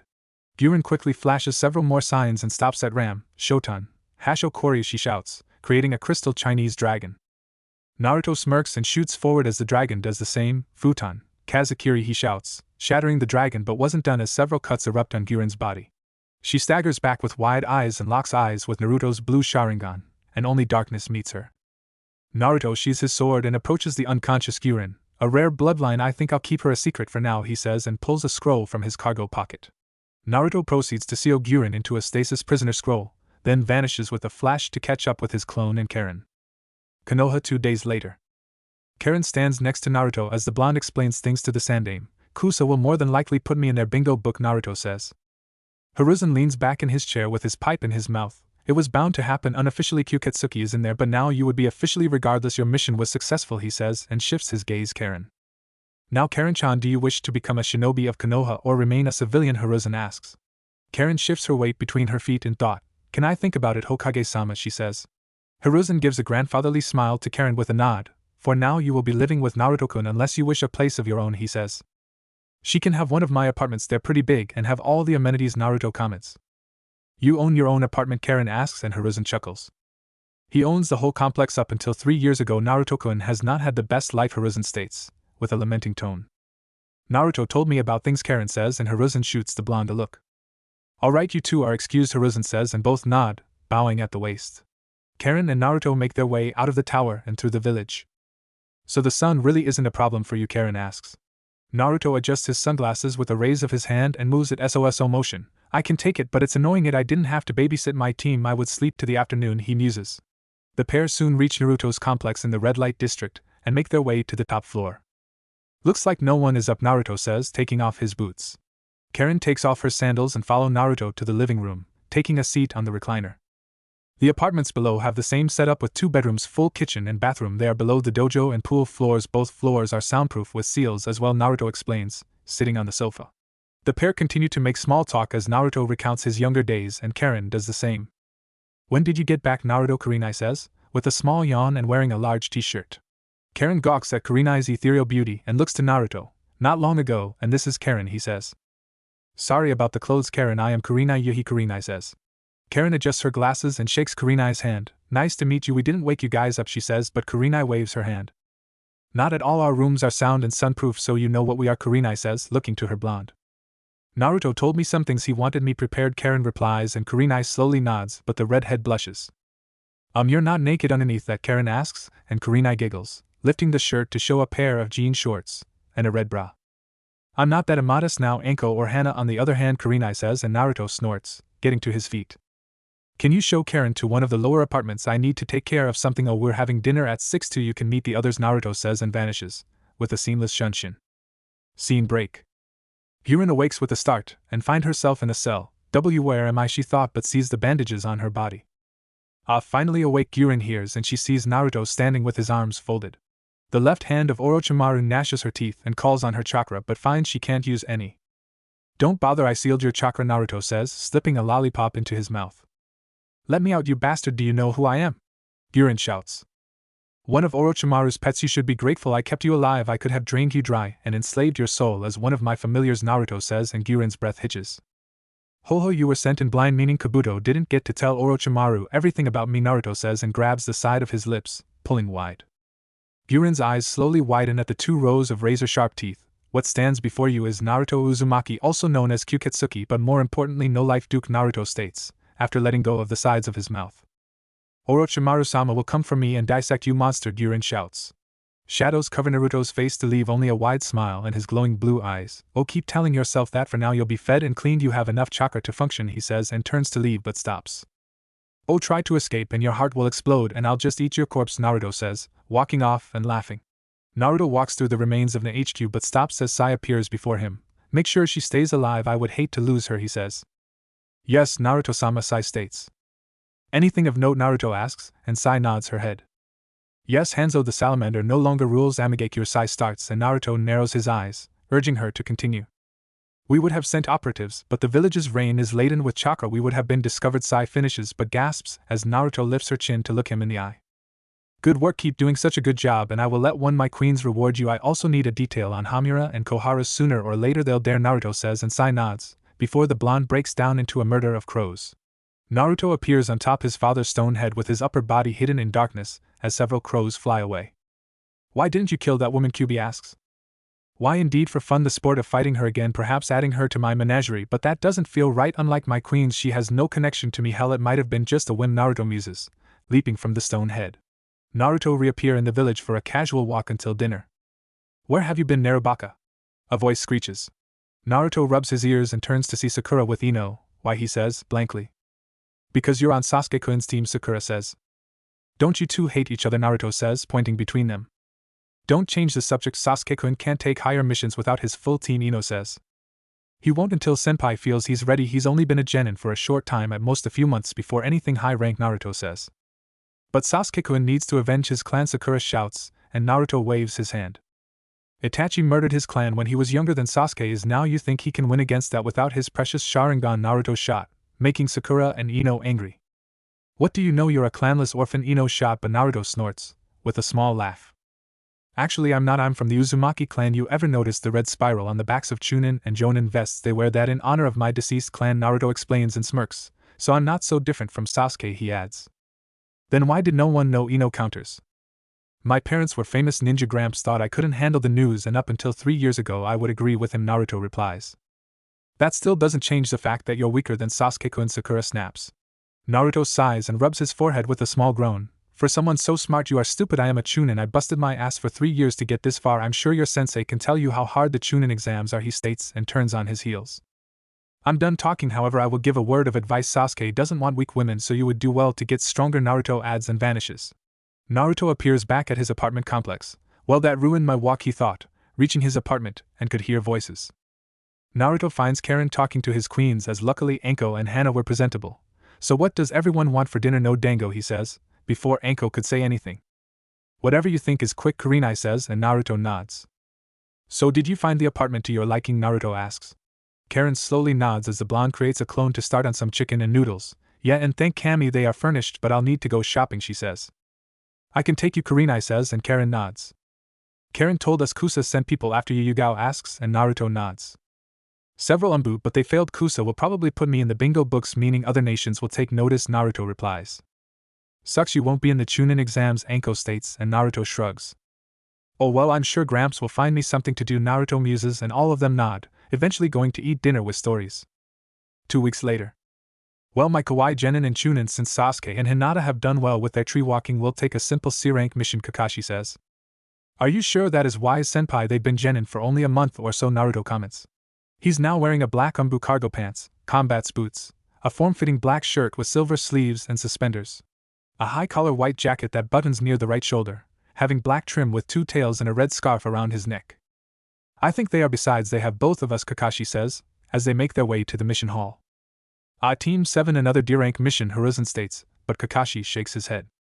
No, Hokage-sama, we're here for a C-rank mission, Kakashi says, and Iruka gasps, about to say something, but Hiruzen raises his hand.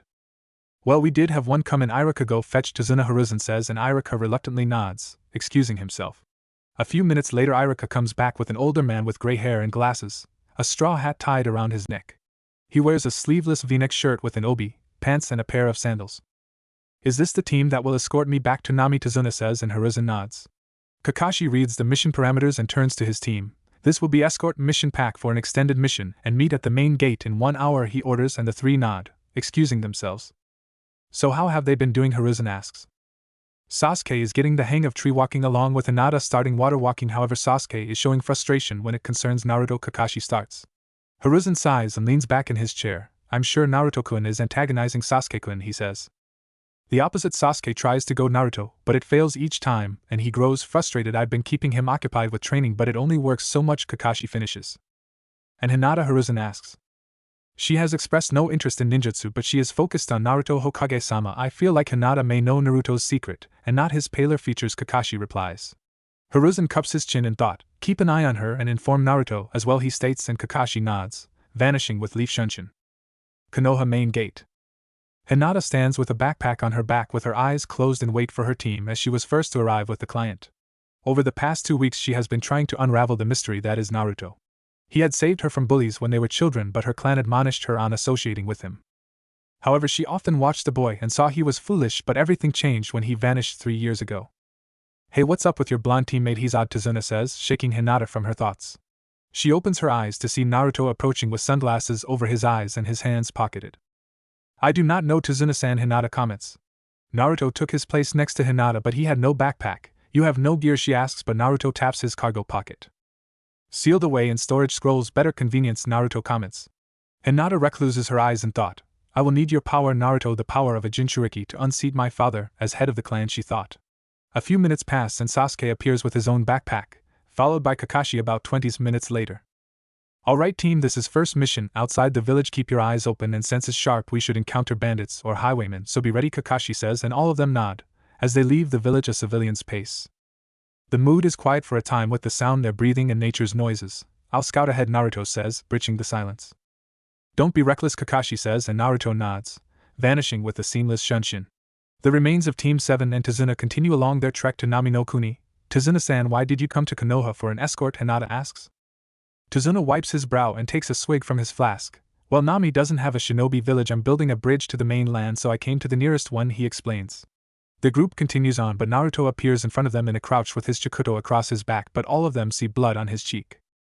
Naruto? Kakashi states. Naruto rises to his full height but shifts his gaze to Tazuna with a blank look. Up ahead was an ambush, 2 missing nin from Kirigakure, the demon brothers, he says. Why would 2 missing nin would be setting an ambush? Kakashi questions, and Naruto points to Tazuna. They were after him. They were hired by a man called Gato, Naruto explains, and Tazuna clenches his fists. Tazuna starts to explain the situation in Nami, from Gato entering the country, killing his son-in-law and ruining their country, bringing the country to near collapse. This breaks our mission parameters. If we continue, a Jonin will come next, and with 2 genin I can't in good conscience continue this mission, Kakashi says, but looks to Naruto, as Tazuna tries to hide his fears of being abandoned. However, between Naruto and myself we should be able to survive, but I want your opinions, Kakashi says, turning his attention to Sasuke and Hinata. We should continue. I need to test my skills, Sasuke says curtly. I agree, we should continue, but also call for backup, Hinata states. Kakashi cups his chin in thought and looks to Naruto. Alright, I'll send word to Hokage-sama, however this bumps the mission to at least A rank, he says. Thank you all, Tazuna says. Team 7 continues towards Nami as Kakashi's Inu summoned Pakken heads back to Konoha with a message for the Hokage. Nami no Kuni. Team 7 sees the imposing bridge as they cross the water in a small boat. Impressive, Naruto muses. Thank you, it's our chance for freedom from Gato, Tazuna says. The boat soon reaches the coast as a thick mist passes through. Hard to see, Sasuke comments, as they reach land. Nami is surrounded by the ocean. It creates thick mist, Tazuna says, as they make their way through the forest towards his home. The mist gives way to open area, but suddenly Sasuke tosses a kunai into the bushes as a white rabbit scampers out. Kakashi's eye narrows with a look to Naruto. The coat is wrong, Kakashi thought, but gasps. Everyone down, he shouts, tackling Tazuna. A massive sword sails into their line of sight as everyone ducks but Naruto, who raises his boot and shoots it forward with a loud clang as his boot collides with the sword. A clone pops to life and grabs the massive sword and heaves it towards a tree with a dispel, but a tall man lands on it with his back to them. He has a muscular frame with light grayish skin, short spiky black hair, dark brown eyes, and small eyebrows. Well, if it isn't Zabuza Momochi, Kakashi says. Zabuza keeps his eyes between Naruto and Kakashi. Quite impressive for a chunin to throw my Kubikura Bocho, Zabuza says. Kakashi reaches for his Hitite and Zabuza chuckles. Oh, I get to see the famed Sharingan of Kakashi no Sharingan. I am honored, Zabuza says. Sharingan? He's not one of my clan, Sasuke thought. Kakashi reveals his famed eye with a serious look. Team protect Tazuna, he orders. Hinata and Sasuke each pull out a kunai as Naruto pulls out a pair of trench knives, but Zabuza laughs, squatting down on the hilt of his sword. To see the famed copy ninja's Sharingan so soon you must be slipping, Zabuza sneers, as more mist starts to roll in. Zabuza suddenly kicks off the tree and lands on a small lake near them, before raising a half-ram sign and the mist grows thicker. Ninpo, Kirigakyu no Jutsu, Zabuza utters and vanishes into the mist. Hinata activates her Byakugan, but the mist is laden with chakra and hides Zabuza from them. Now which points should I strike first, Zabuza says, seemingly from everywhere. Thick Ki washes over the area as Zabuza continues to taunt with the 8 points, but Sasuke, Tazuna and Hinata were not faring very well. Damn it, what is this? I should end it to escape this, Sasuke thought. His eyes flicker and slow points his kunai at his throat. Naruto suddenly smacks the kunai from his hand. Get it together, team, he hisses, but notices his eyes. Ho, a measly Chunin can withstand my bloodlust, Zabuza says, suddenly appearing behind them with his sword raises, but his head leaves his shoulders. However, instead of blood it was water as Zabuza becomes a puddle of water, while Kakashi unleashes his ki to counter Zabuza. Senpai in front, Naruto shouts. Kakashi dodges the real Zabuza's wide swing and lands in front of his team. Impressive Chunin, Zabuza sneers and Naruto grins. Kakashi shoots forward to engage Zabuza in a macabre dance of death as the Team 7 and Tazuna watch, but the vampire sighs. Zabuza manages a Spartan kick to Kakashi and sending him crashing onto a lake. It's over, Zabuza sneers, appearing behind Kakashi with his hands out. Suetun, Suiro no Jutsu, Zabuza utters and Kakashi gasps. The water gurgles and forms a large orb of water around Kakashi. Damn it, I got careless, he thought. Naruto, it's your turn, Kakashi shouts, shocking everyone but Naruto. You owe me then, Senpai, Naruto shouts, and a clone pops to life. What are you doing, dope? Sasuke shouts. I'm going to free Senpai, Naruto says. Zabuza starts to laugh as Naruto moves forward. You think some Chunin can beat me when you couldn't, he sneers, creating 3 Mizu Bunshin. Your kid's playing ninja, Zabuza says, making the mist thicker, but Naruto grins wide. The blonde vampire enters the mist, and 2 clones pop to life to keep the mist thick as he steps on the lake. They are but me now, Naruto says. He shoots forward with his left trench knife aimed as one of the clones reaches him, but it collapses into water from a wide swing of Naruto's futon-enhanced knife. The 2 remaining clones swing their swords, forcing Naruto to leap and dive to dodge them, and slamming his right hand on the water, but the blonde tosses his trench knife towards the real Zabuza. Head too slow, Zabuza sneers, leaping over the knife, but Naruto smirks. Zabuza gasps as the second knife was streaking towards him as his clones collapse into water from Naruto's chains, forcing him to release Kakashi to swing his sword, but Naruto substitutes with the knife for a delayed dropkick. Zabuza grunts as he kicked towards the opposite side of the lake, but he corrects and lands in a crouch. Kakashi staggers to his feet as Naruto nears him. I'll finish this, Senpai, the blonde says. I got careless, Kakashi says. Zabuza narrows his eyes as Naruto slowly and methodically approaches. You're no ordinary Chunin, he says. Of course you may have heard of my alias Kyuketsuki, Naruto says, and Zabuza's breath hitches, but a laugh escapes his lips. Vampire HMM, interesting, Zabuza says, and starts a rapid set signs, but gasps as Naruto was matching him, stopping at bird. Suetun, Suryuden no Jutsu, both shout. The water gurgles and swirls to form 2 dragons with golden eyes, before crashing into each other as Naruto draws Chikuto and swings to block Zabuza's Kubikira Bocho. How the hell did you match me? Zabuza shouts. Naruto grins as both backpedal into a full circle run and matches Zabuza perfectly. Who knows, he mocks, angering the swordsman of the mist. Naruto tosses his sword and flashes several signs to stop at snake, futon, detapahi intones, blasting a gust of wind. Zabuza jerks as he tossed back by the gust of wind, sending him through the forest and into a tree. Ah fuck, Zabuza shouts, as a Naruto's knife embeds into his right leg.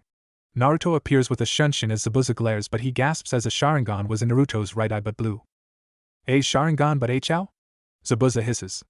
Naruto grins wide and shows his teeth. Sorry, but those who lay witness to my secrets do not live to tell the tale, he says, and raises his left arm. Zabuza gasps and his eyes widen as Naruto's arm turns into thick tendrils with mouths on the end as he slowly moves forward. Zabuza-sama! A voice call out. Naruto whips his head left as a masked ninja appears but smirks. Too late, he howls. Haku? Zabuza shouts, as the masked ninja is pierced by the tendrils and spraying blood. Zabuza quickly rips the knife from his leg and slams it into Naruto's head from the right, crumpling the vampire, but he has no time to gloat as Kakashi appears. Damn it, another time, copy ninja, Zabuza hisses, vanishing with a Mizu Shunshin. Kakashi sighs and shifts his gaze to Naruto. Naruto, he says, seeing the wide-eyed look. ONES second, Naruto says, grabbing the knife and wrenching it from his head. He slowly sits up with a roll of his neck but shifts his gaze to the masked ninja named Haku. Seems Zabuza had helped, Naruto says. Their mask has fallen off to reveal an effeminate boy around Naruto's age with a look of shock forever etched on his face. My clone will take you to the others, I'll catch up, Naruto says. Right, I can feel unconsciousness coming on, Kakashi says wearily. The clone drapes Kakashi's right arm over his shoulder and makes his way through the mist.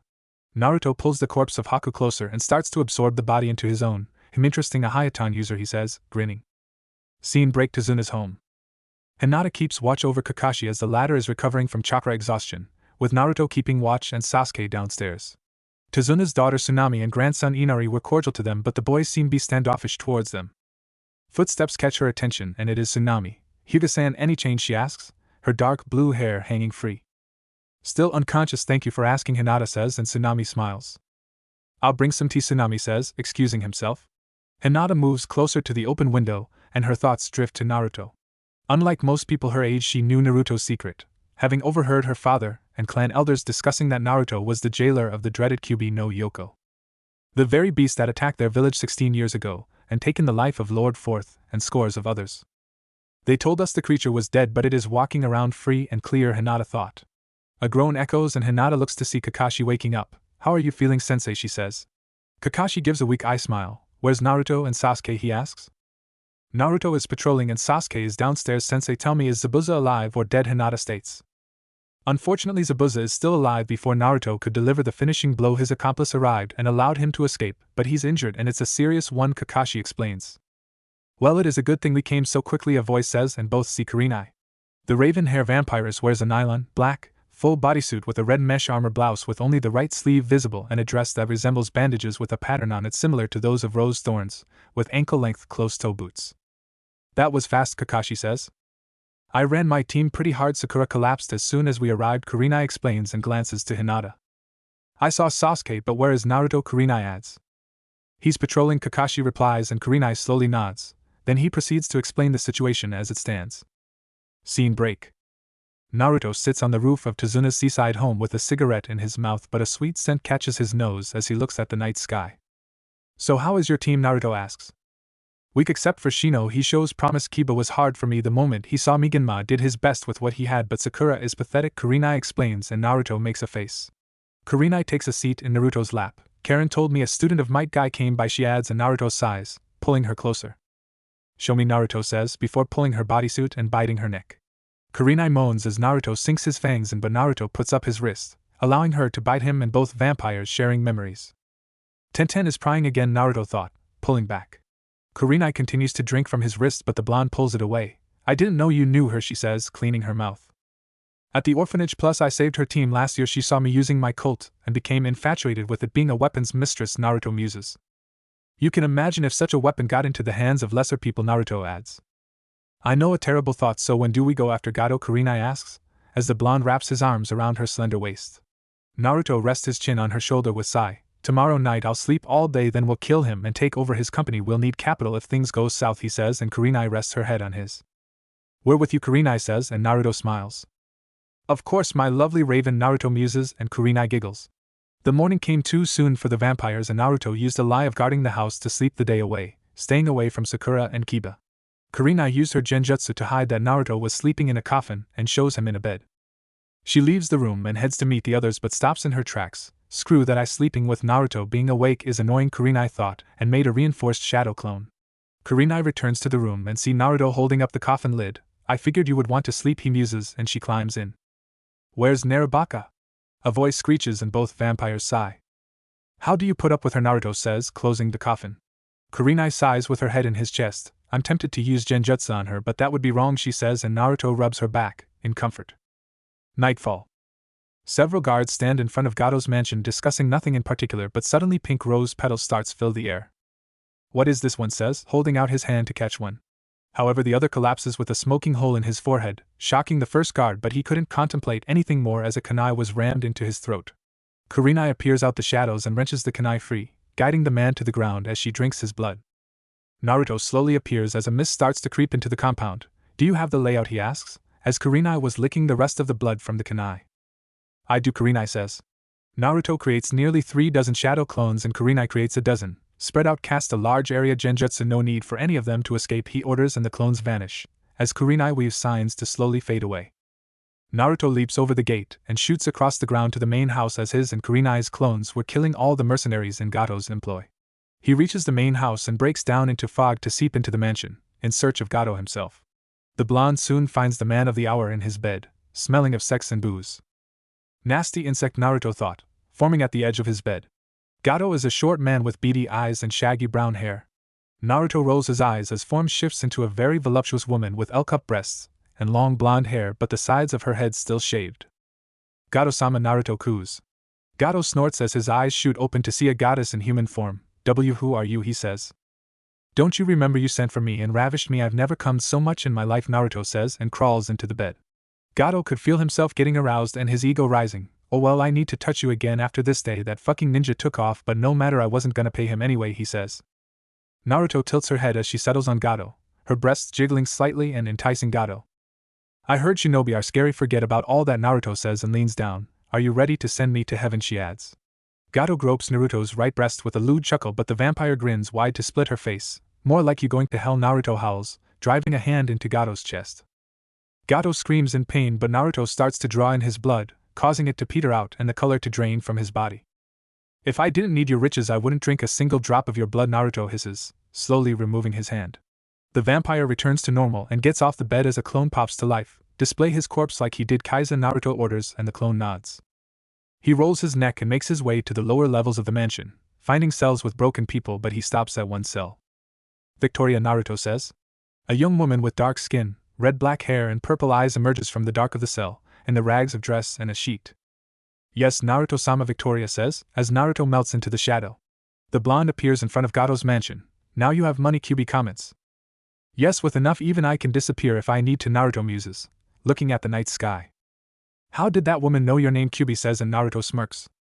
Shursui's Sharingan, I don't need eye contact to activate it, and thanks to this darkness my field of view is much larger, Naruto thought. The morning soon came and the people were shocked to find the body of Gato strung up in the town square. All the members of Team 7 and Team 8 were shocked but 2, before going to Gato's mansion to find nothing. Kakashi sent the genin back to guard Tazuna, much to the protest of Kiba and Sasuke, but they reluctantly followed their sensei's orders. Naruto, did you do all this? Kakashi asks, and Naruto glances to kurenai. I wasn't alone, kurenai, and I made our mission easier and freed this country from Gato's rule, Naruto says. That disgusting pig deserved everything he got, kurenai comments, and Kakashi sighs, rubbing his eye. We'll keep what really happened from the people and tell them it was in fighting, Kakashi says and looks to Naruto. Since you killed him, you must know where he keeps what he stole from Nami, he adds. Naruto slowly nods and beckons for them to follow. It also seems Zabuza took off too without Haku, his prowess suffers, he says. Naruto opens the doors to Gato's office and makes his way to a large portrait of a nude woman. We'll need to keep an eye out for him in case he returns, Kakashi says, and Naruto nods, taking the portrait down. Naruto starts on the combination for the wall safe and it clicks open. Inside were numerous deeds and money. We'll distribute them back to the people and any other money as well, Kakashi says, and both of them nod. Do you want my team to return to Konoha? Kurenai asks. Your team can stay, we can do some inter-team training, Kakashi says, giving Kurenai an eye smile. Konoha. Karen stands before the Hokage. Sandaime-sama, I would like to become a ninja, she says, with a serious tone. Hiruzen smokes his pipe with a grandfatherly look on his face.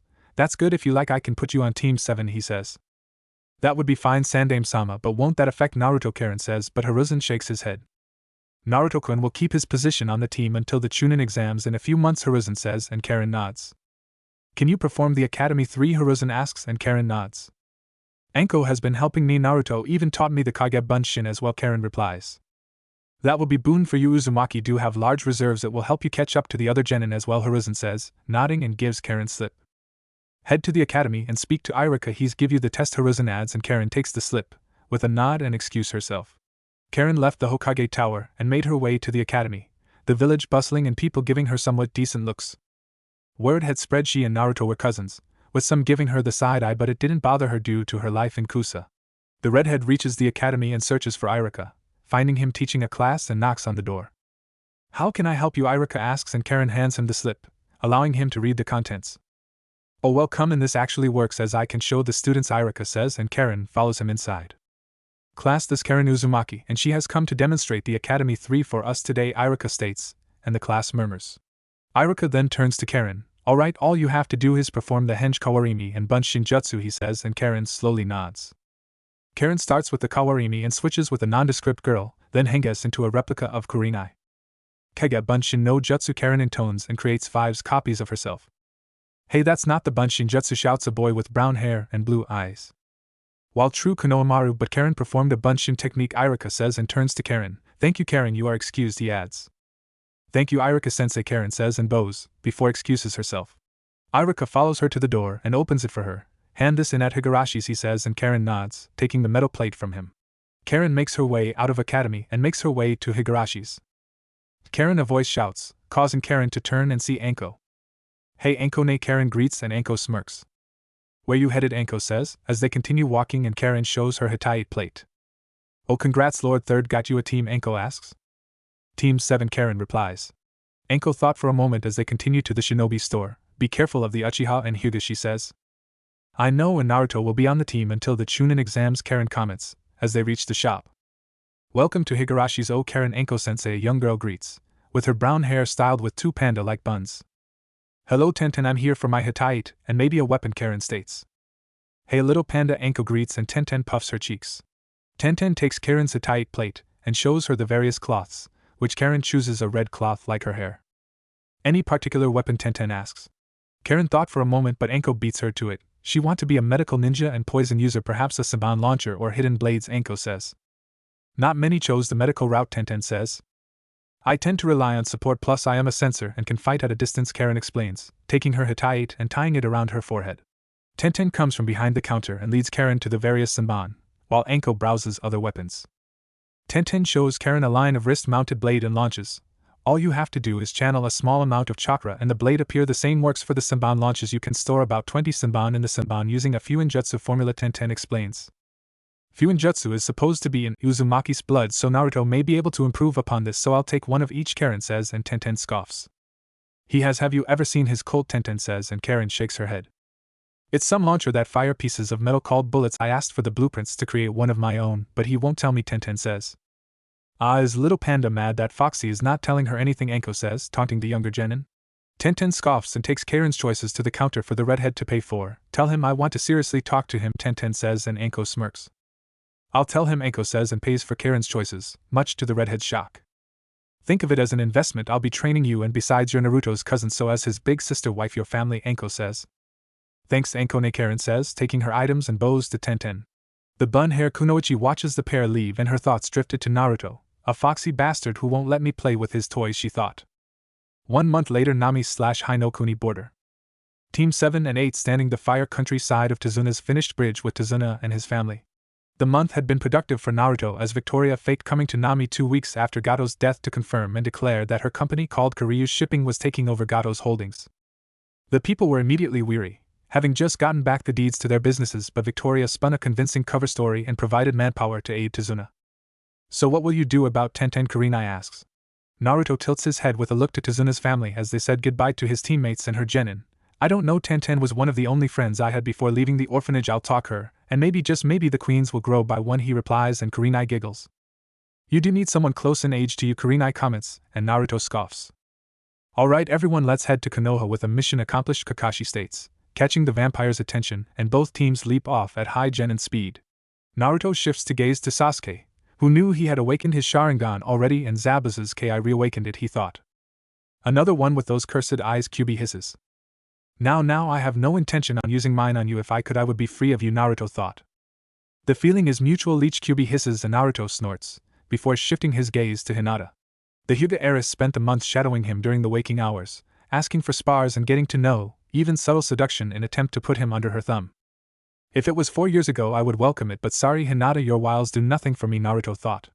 A few hours passed and both teams saw the massive gate of Konoha coming into view, and with a quick check-in with the Eternal Guardians Kotetsu and Izumo. The two teams parted as Kakashi and Kurenai headed to the Hokage to give their reports about their mission. Sasuke-kun, do you want to get something to eat to celebrate your Sharingan? Sakura says. No, Sasuke says, curtly, and heads to his family compound. Hinata turns to ask Naruto something similar, but the blonde was gone. Damn him, he is like a shadow and vanishes as soon as you look to him, she thought, leaving. Naruto appears near a nondescript 2-story building. As he enters, his clothes shift into his Umbu gear with his beat coat and his mask on his face. Numerous Umbu were doing various things as Naruto makes his way to Dragon's office, finding them at their desk. Finally returned, Dragon asks. We had to remain until the bridge was finished, Naruto says, handing them a scroll with his report. Dragon opens the scroll and reads over Naruto's report but whistles. Almost killed Zabuza Momochi and gained the Hayatan Kekai Genkai, Dragon says. True, I may need to head to Snow Country to gain some more Jutsu Haku, was young, Naruto says. Or Water Country, Dragon suggests. Only if Gramps lets us interfere in the civil war, Naruto says. Dragon scoffs and dismisses him. Yugao's out on patrol, but Hana's here, you can catch her before she heads out, Dragon says, and Naruto nods, excusing himself. Naruto searches for his loyal wolf and finds her in one of the locker rooms, with no one inside and a clone pops to life to guard the door. Finally back, Hana says, putting on her chest armor. Yeah, your brother is annoying, Naruto says, and Hana wraps her arms around his waist for a soft kiss. Tell me about it, Hana muses. Naruto reaches in his cargo pocket and pulls out a scroll. I got a gift for you, he says, and Hana takes the scroll confused. It's the gauntlets of the demon brothers, I figured you can use them with your beast mimicry, really tear into your prey, Naruto says, and Hana grins. Yofufa thinks I can use them on my mission, finally got a bead on that shithead Aoi Rokusho, Hana says. Naruto grasps her chin and bites the inside of his cheek, before kissing Hana once again and his blood going into her mouth and down her throat. I needed a pick-me-up, Hana thought. Happy hunting my wolf, Naruto thought, and Hana giggles in her mind, as they pull back. Hana thumbs the remains of blood on her lips. It shouldn't take me long, she says, as the blonde heads out. Not for him, and then Tsunade will owe us one for recovering her family's heirloom, Naruto thought, leaving the locker room and his clone dispelling. Naruto leaves Anbu HQ and his clothes shift back to his mission clothes as he vanishes, appearing on the roof of a random building. That is if she ever comes back to the village, Naruto muses, leaping down and scaring several villagers. The blonde continues through the village to Higarashi's shinobi shop. I wonder if she is on mission, Naruto thought, entering the shop but finding her at the counter. I hear you've looking for me, Panda, Naruto says, shouting to get her attention. Tenten looks to see Naruto with hands pocketed. Of course I want that coat for my collection, she says. Naruto pulls his left hand out his pocket and make a fist, creating his colt and spinning it in his hand.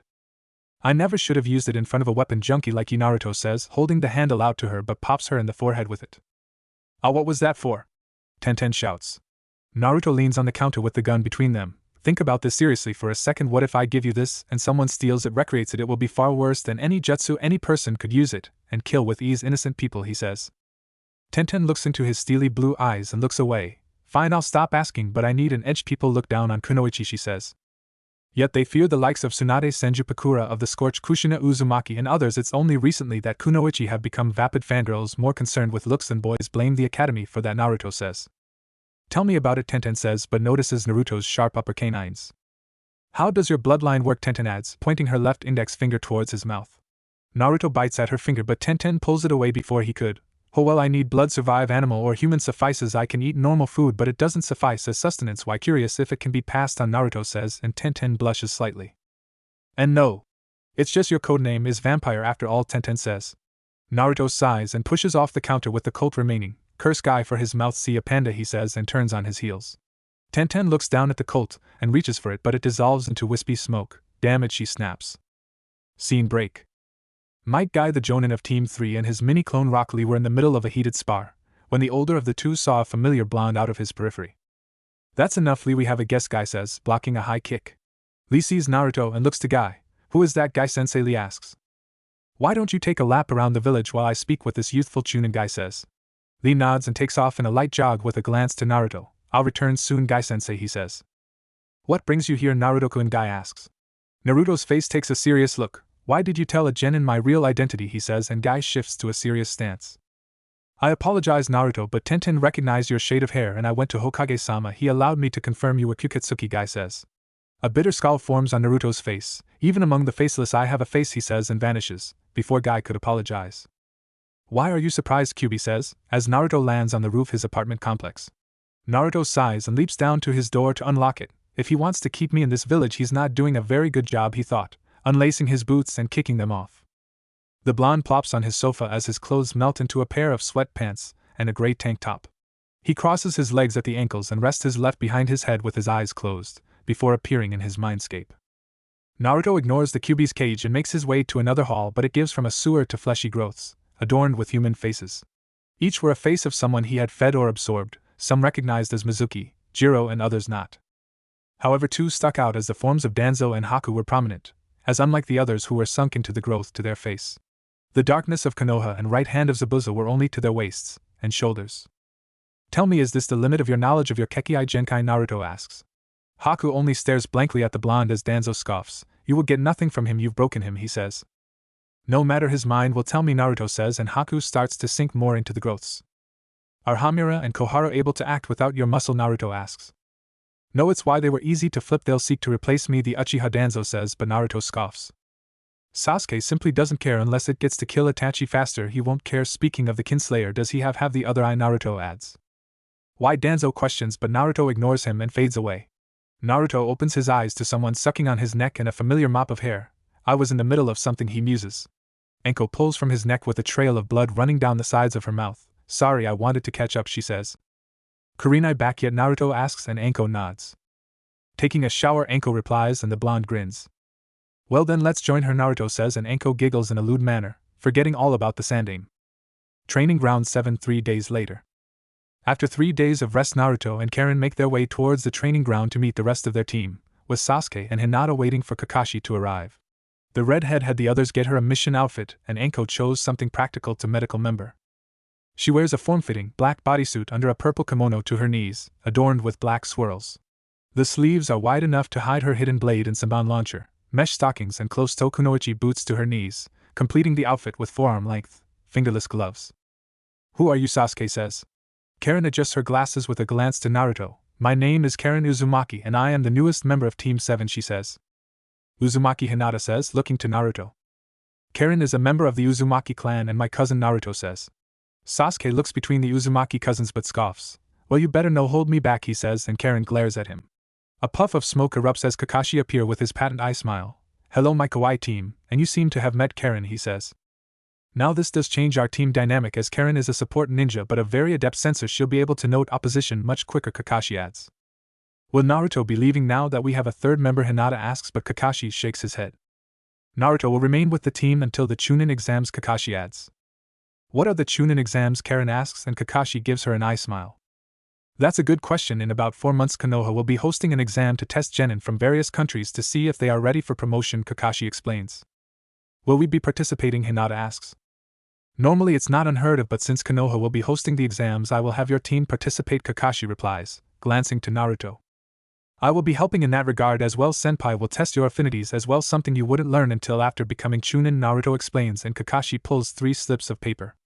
That's correct, these are chakra paper. All you have to do is channel your chakra into the paper and learn your affinity. Earth chakra makes the paper turn to dirt and crumble. Fire chakra causes it to turn to ash. Water chakra wets the paper. Lightning chakra wrinkles the paper, and wind chakra splits the paper, Kakashi explains and hands a slip to Naruto.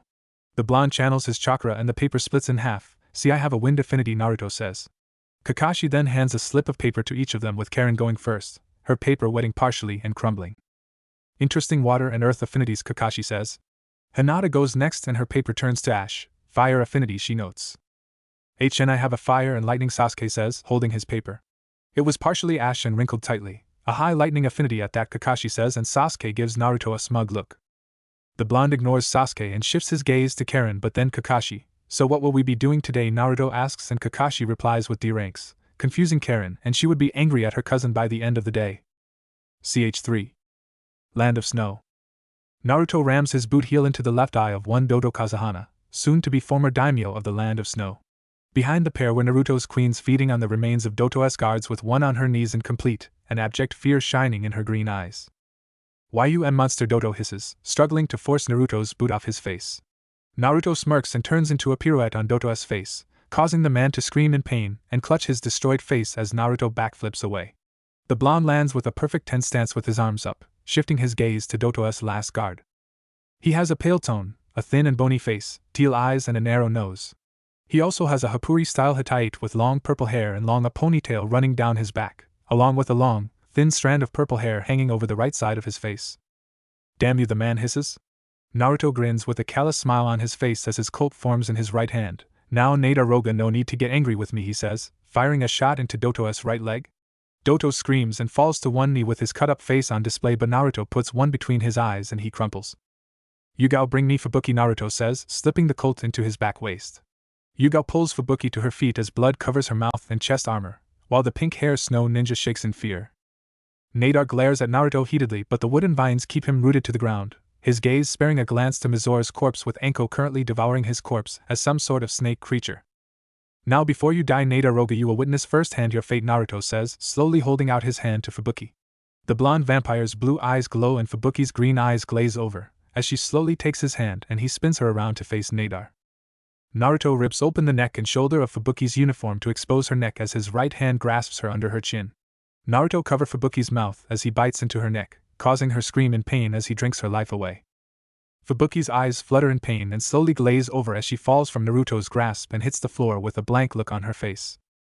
Well, she died with a little pleasure, you won't get that, Naruto says, walking towards Nadar. He glares at the blonde but spits at his feet and Naruto pulls his Colt out, placing it to Nadar's head. Go and protect you, master in hell, Naruto says, blowing Nadar's head open. Numerous hungry tendrils burst from Naruto's body towards the corpses of Fubuki and Doto, dragging both towards his breaking down body. The Ice Queens watch in fascination as Naruto absorbs all three bodies. I'll never get used to see that, Hana says, and the other nods. My clones have dealt with the rest of Doto's forces, Naruto says, standing to his full height, and rolls his neck. Now the princess has her kingdom back, Anko says. And all it took was a genjutsu of us, and her broken violated and killed, Hana comments. Naruto shrugs his shoulders with a light of a cigarette. Just imagine if Gramps assigned a genin team, he says. None of them are ready, guys. Team maybe kurenai muses. And that is pushing it. Kakashi-senpai may have pushed for it if not for getting to her first Yugao states. Regardless, we're done here and Lady Koki has her home returned, so let's go get the wayward princess, Naruto says, and all of them nod. A week later, Naruto and his queens were standing in front of Koiki Kazuhana, rightful daimyo of Snow Country, but now renamed Spring Country. The treasure Koiki kept safe, that her uncle coveted, was actually a key to heat generator. The generator, a final gift from her late father Sosetsu Kazuhana, to bring spring to their frigid homeland. Thank you for putting Koiki-sama back on her rightful throne, says Sandewa-sama, her faithful guard. Koiki nods slightly to the five with a slight blush towards Naruto. Yes, thank you, you managed to awaken my frozen heart, she says. Think nothing of it, Koiki, we all hope for someone to save us, Naruto says. Sandewa approaches and hands Naruto a scroll. Inside is a document about a possible trade agreement with Konoha, he says, and Naruto bows at the waist. You are most kind, we will see ourselves up, Naruto says, bowing again at the waist with his queens. Must you leave so soon, Koki asks. Unfortunately, yes, we all have obligations in Konoha that require our attention. However, we will be having our Chunin exams in about 2 months. Perhaps you can come for the finals a month later, Naruto says. I will think about, and again thank you for saving my country, Koiki says, and the five excuse themselves. She'll be a good ally for us and place to hide if needed, Kurenai says, once they leave the palace. Always best to have contingencies, Naruto muses, as they head towards the harbor. Victoria was waiting for them with one of Gato's old ships. We are ready to depart, she says, wearing a purple business attire and a ruby necklace around her neck under a black coat. Good, and have the captain set a course to hot water, Naruto says, as they board and Victoria bows. Well, that was a productive mission, Anko muses. Naruto plops on the large bed in their private room. Indeed, I learned more Haitan Jutsu, and you all gained more souls, he says, his clothes melting away to a pair of shorts and a white long-sleeve shirt. The four queens strip away their clothes in a similar fashion and climb into bed with their man. Should we fool around before sleeping, Anko coos, settling atop the blonde. Sleep first, all the swaying is annoying, Naruto says, and Anko pouts but settles on his mid-chest. Yugao takes Naruto's left arm, and Kurenai takes the right, while Hana shifts to his waist above his manhood. A clone pops to life and seals the room to allow them sleep, also to give orders to the crew and Victoria. Tenten looks around with unfocused eyes. Hat was that those women? Why couldn't I see their faces, she whispers, moving her sheets and finding her panties soiled. Cold shower, then a workout, Tenten thought. The weapons mistress makes a few laps around the village after a shower, but her mind was plagued by her dream. Good morning, Tenten, a very familiar voice shouts. Tenten turns to run backwards slight to see Guy and Lee. Morning, she shouts, as the pair pass her. Tenten finishes her workout and heads back home, finding her adopted parents up and about. Early morning, Tenchan, her mom Natsuko asks. She has dark hair and eyes with a modest figure. Yeah, I couldn't sleep, so I did a few laps around the village, Tenten says, glancing to her dad Ginbwa. He's an imposing man with gray hair and blue eyes, but teddy bear at heart. Something wrong, Tenten Ginbwa asks, but she shakes her head. Nothing, just thinking, am I doing enough for the exams, Tenten says. Her team was taijutsu oriented due to Lee's lack of chakra and Niji's reliance on his family's taijutsu. She herself was oriented to weapons and neglected other facets of ninja skills, save Fuinjutsu for her weapons. I'm sure you will do alright, however you don't have to rush to be promoted. I still remember seeing you after that horrible mission. Thank Kami for the umbu, Natsuko says, and Tenten remembers that mission to Frost. Her team was ambushed by missing Nin from Kumo, and Niji flew into a rage, compromising the mission, but luckily Naruto swooped in and saved them, or namely her. Tenten's breath slight hitches, those blue eyes were like Naruto's. Did I have a wet dream about him? She thought. Tenchan, you're all red, are you sure you're okay? Natsuko asks, and Tenten waves her hands. And no, I'm alright, I'm gonna take a nap and meet my team later, Tenten says and quickly excuses herself. Maybe I should go see Naruto, Tenten thought, going for a nap. A few hours later, Tenten stands with her team, Lee spouting about youth with Guy, and Niji standing with his eyes closed. Tenten admitted to herself she had a small crush on the Hyuga clan member, but his obsession with fate soured any and all chances. He hates Hinata for being in main family, but still bows to her. He claims fate cannot be changed, but he does by hating her and wanting to harm her, Tenten thought. Training for Team 3 was the same each time as she trained with her weapons, while Guy trained taijutsu with Niji and Lee. Guy-sensei, I wonder if you could teach me some ninjutsu, Tenten asks, and Guy cups his chin. Well, my youthful student, I do not rely on ninjutsu, and that wouldn't be fair to Lee, who can't. Perhaps you can visit my rival, Guy says. Tenten slowly nods, but internally she was angry. I think I will. Guy-sensei, do you know where he is? She says. Training ground 7 with his team, Guy replies, and Tenten excuses herself. The bun-hair Kunoichi makes her way to training ground 7 and finds Team 7. What are you doing here, Tenten? Hinata asks. Doing some juken katas. I'm looking for Kakashi-sensei. Guy-sensei sent me to see if he would teach me some ninjutsu, Tenten explains. Why should Kakashi teach someone from another team? Sasuke says. Aren't we all Konoha ninja? Karen says, balancing on one of the wooden stumps. Masai, I don't see why not, but with the Chunin exams in 2 months I would hate to give an advantage to another team, Kakashi says, reading his Ika, and Tenten frowns. How about me then? Naruto says, walking up. Tenten glances back to Naruto, and her cheeks become a little pink. Well, I don't see why not. Will that work? Naruto is ninjutsu heavy due to his reserves, Kakashi says. Sure, that is fine, thank you, Kakashi-sensei, Tenten says, and Kakashi gives her his trademarked eye smile.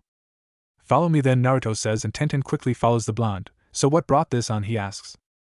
I want to be more prepared for the exams. I think I'm too over-specialized, Tenten replies, as they find an empty training ground.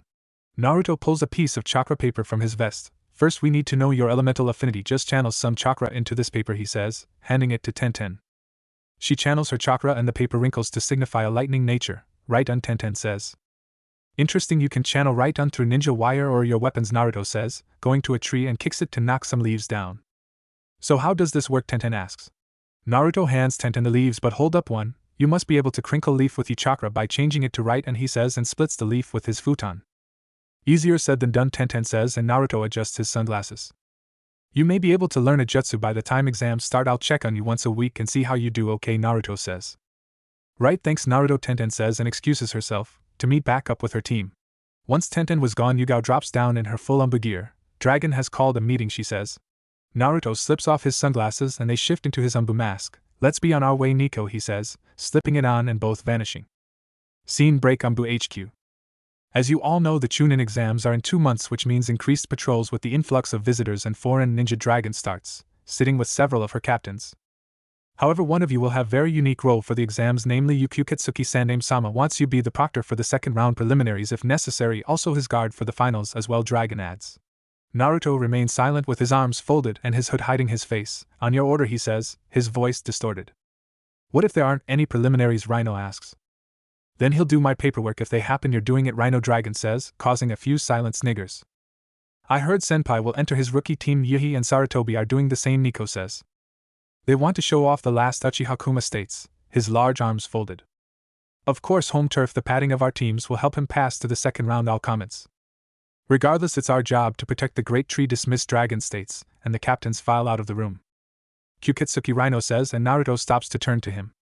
No hard feelings on doing Dragon's work, Rhino says, but Naruto smirks behind his mask. Right, but you should know, Rhino, never bet against me, Naruto says and vanishes, with Leaf Shunshin. Dragon taps Rhino on the shoulder with a smirk behind their mask. Make sure your handwriting is perfect, Dragon says, and Rhino freezes. Dragon reaches their office and finds Naruto waiting for them. You have your orders, what you don't like them, Dragon says. No, it's just you're picking on Rhino, I almost feel bad, Naruto says, and Dragon snorts.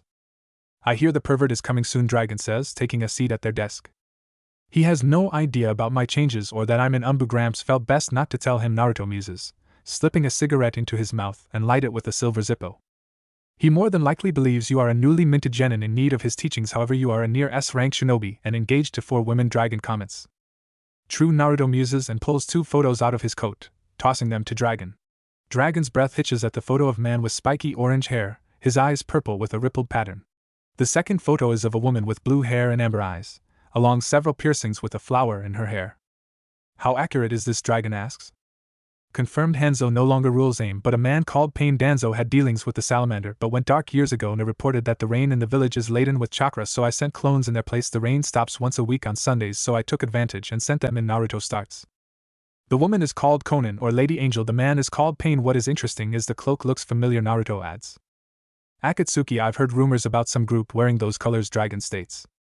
We'll have speak to our vaunted spy master, Naruto says, rising to his feet. True, so how'd you get the photos? Dragon asks. Once the clones popped I used the henge, Naruto says, leaving Dragon's office.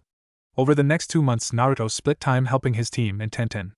Karen used her Kage Bunshin to learn a few Doton jutsu, while Tenten managed to finish her Right-Un training and learn to channel Right-Un through her weapons. Naruto also learned that his queens were affecting Tenten's dreams and driving the girl to him, which he didn't mind and allowed it. Chunin exams are D1 2 months later.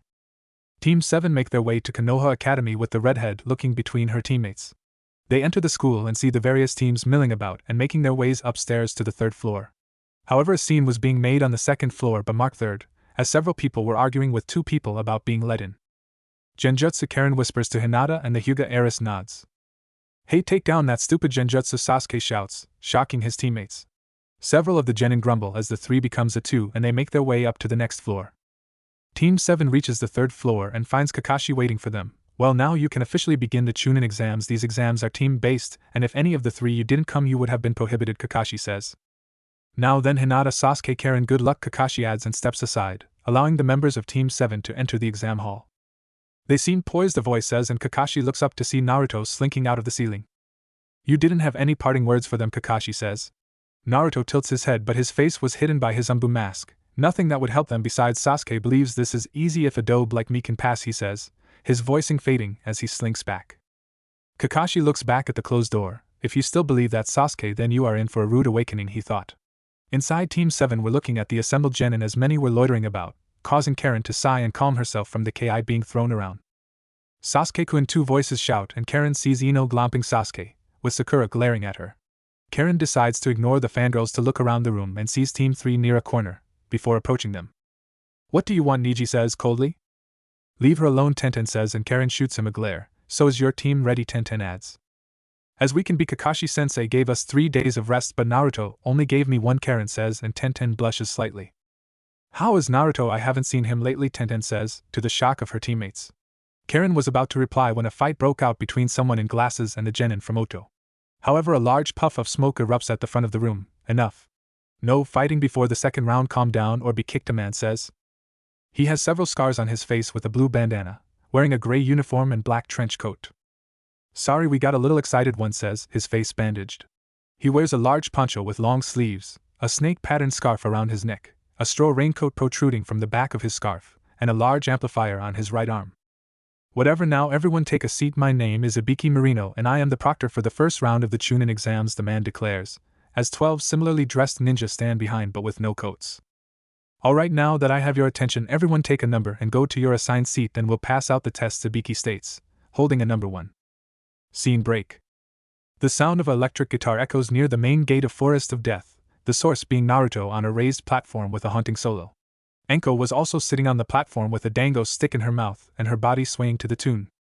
She's wearing black, form-fitting pants with heeled kunoichi boots to her knees, along with shin guards. A tight purple dress shirt with a low-cut corset vest that pushes up her breasts, and a gray trench coat draped on her shoulders with black gloves. How's the 1st round going? Naruto asks.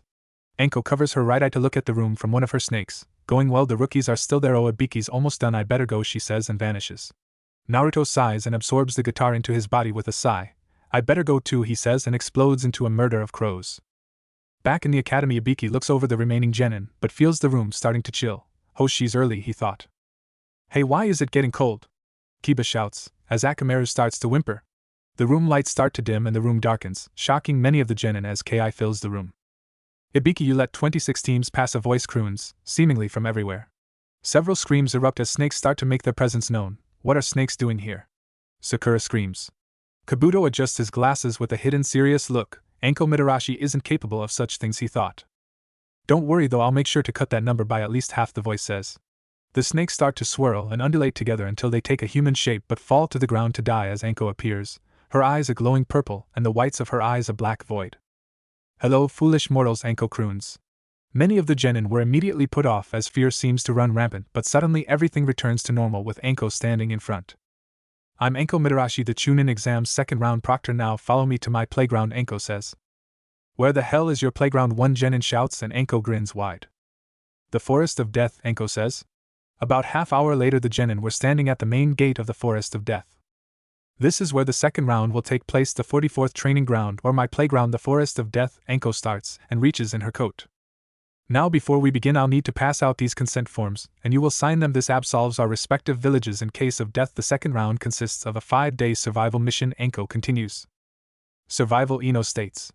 Anko reaches back into her coat to pull out 2 scrolls, one marked Heaven and the other marked Earth. The Forest of Death is made of 44 locked gates with a river and a tower in the center approximately 10 kilometers away. Each team will receive one of these scrolls. Your goal is to reach the center tower with both scrolls within the 5 days. How you get them is up to you, Anko explains. "That doesn't seem so tough," Kiba shouts, but his cheek opens up as Anko appears behind. The snake mistress licks some blood from Kiba's cheek and frightens the brother of her harem sister. "I would beg to differ, your blood is nearly as tasty as your sister's," Anko says, before walking back to the main gate. "Now there are some rules for this round. Bring both scrolls to the center tower, and do not open the scrolls before you arrive. Lastly, you will need all your teammates to pass, so even if you get both scrolls without your teammates you fail," Anko states. "What about food?" Choji shouts. "Tough, there is plenty to eat. Now sign your forms and come get your scrolls," Anko replies. The genin talk amongst themselves, but unbeknownst to them a certain blonde vampire was watching. They seem to know the rules, but so do I, he thought, shifting his gaze to redhead with racket-like eyes. "Good, that's Shikaka's host. Those bags under his eyes are a dead giveaway," QB comments.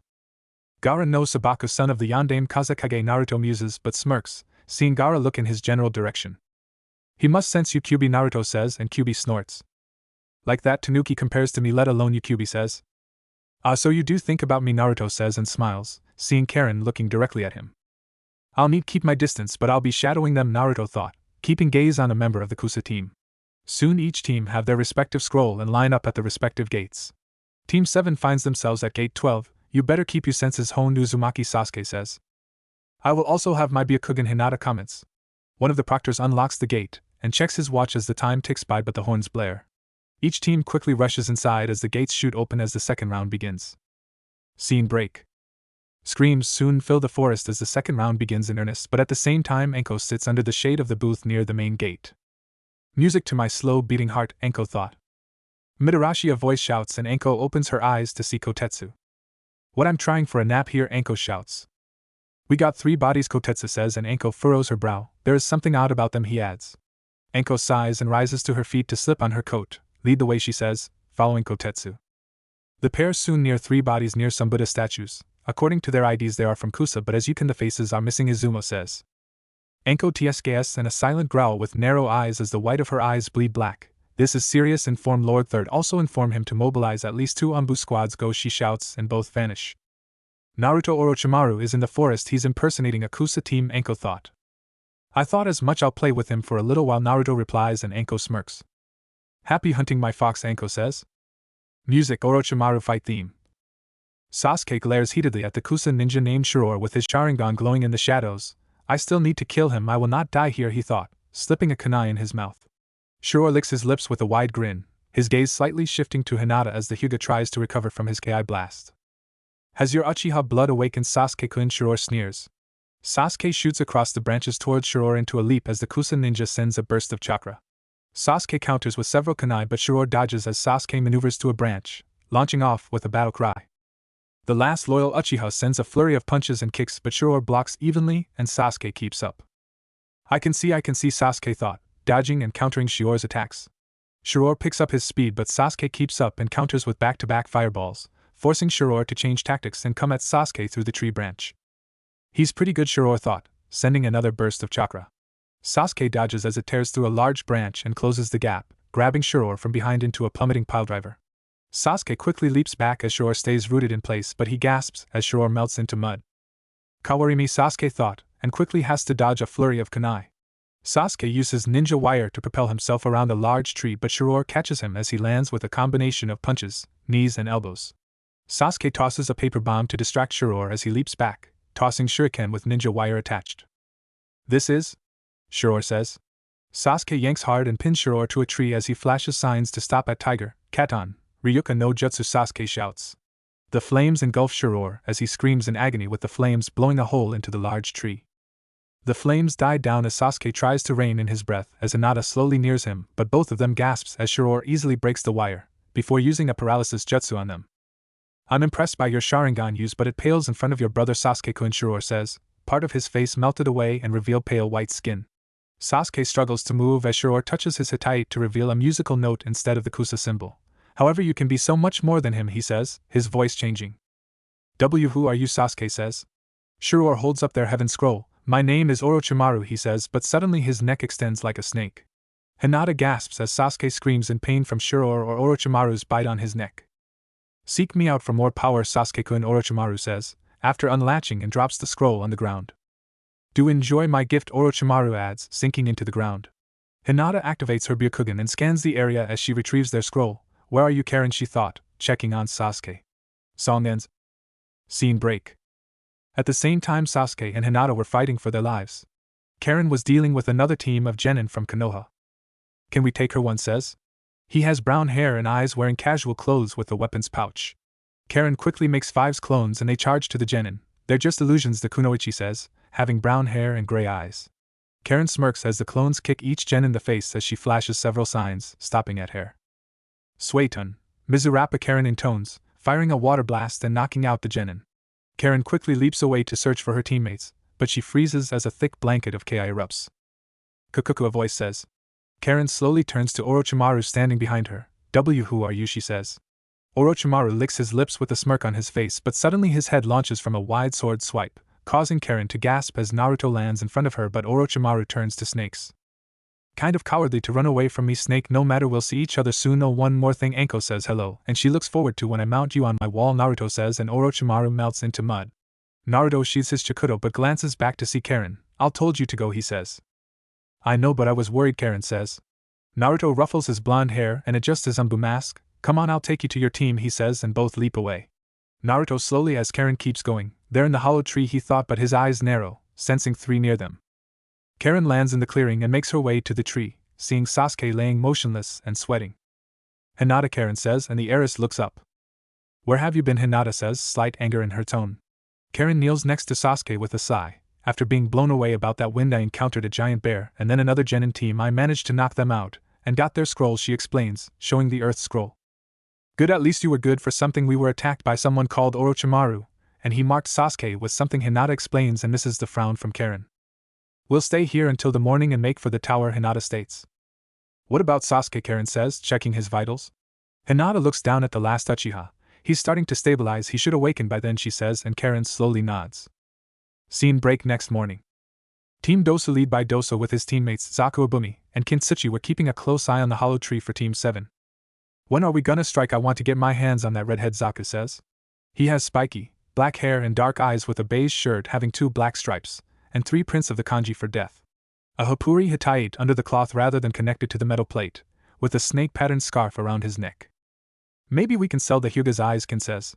She has fair skin, black eyes with very long black hair, tied by a violet ribbon right near the end.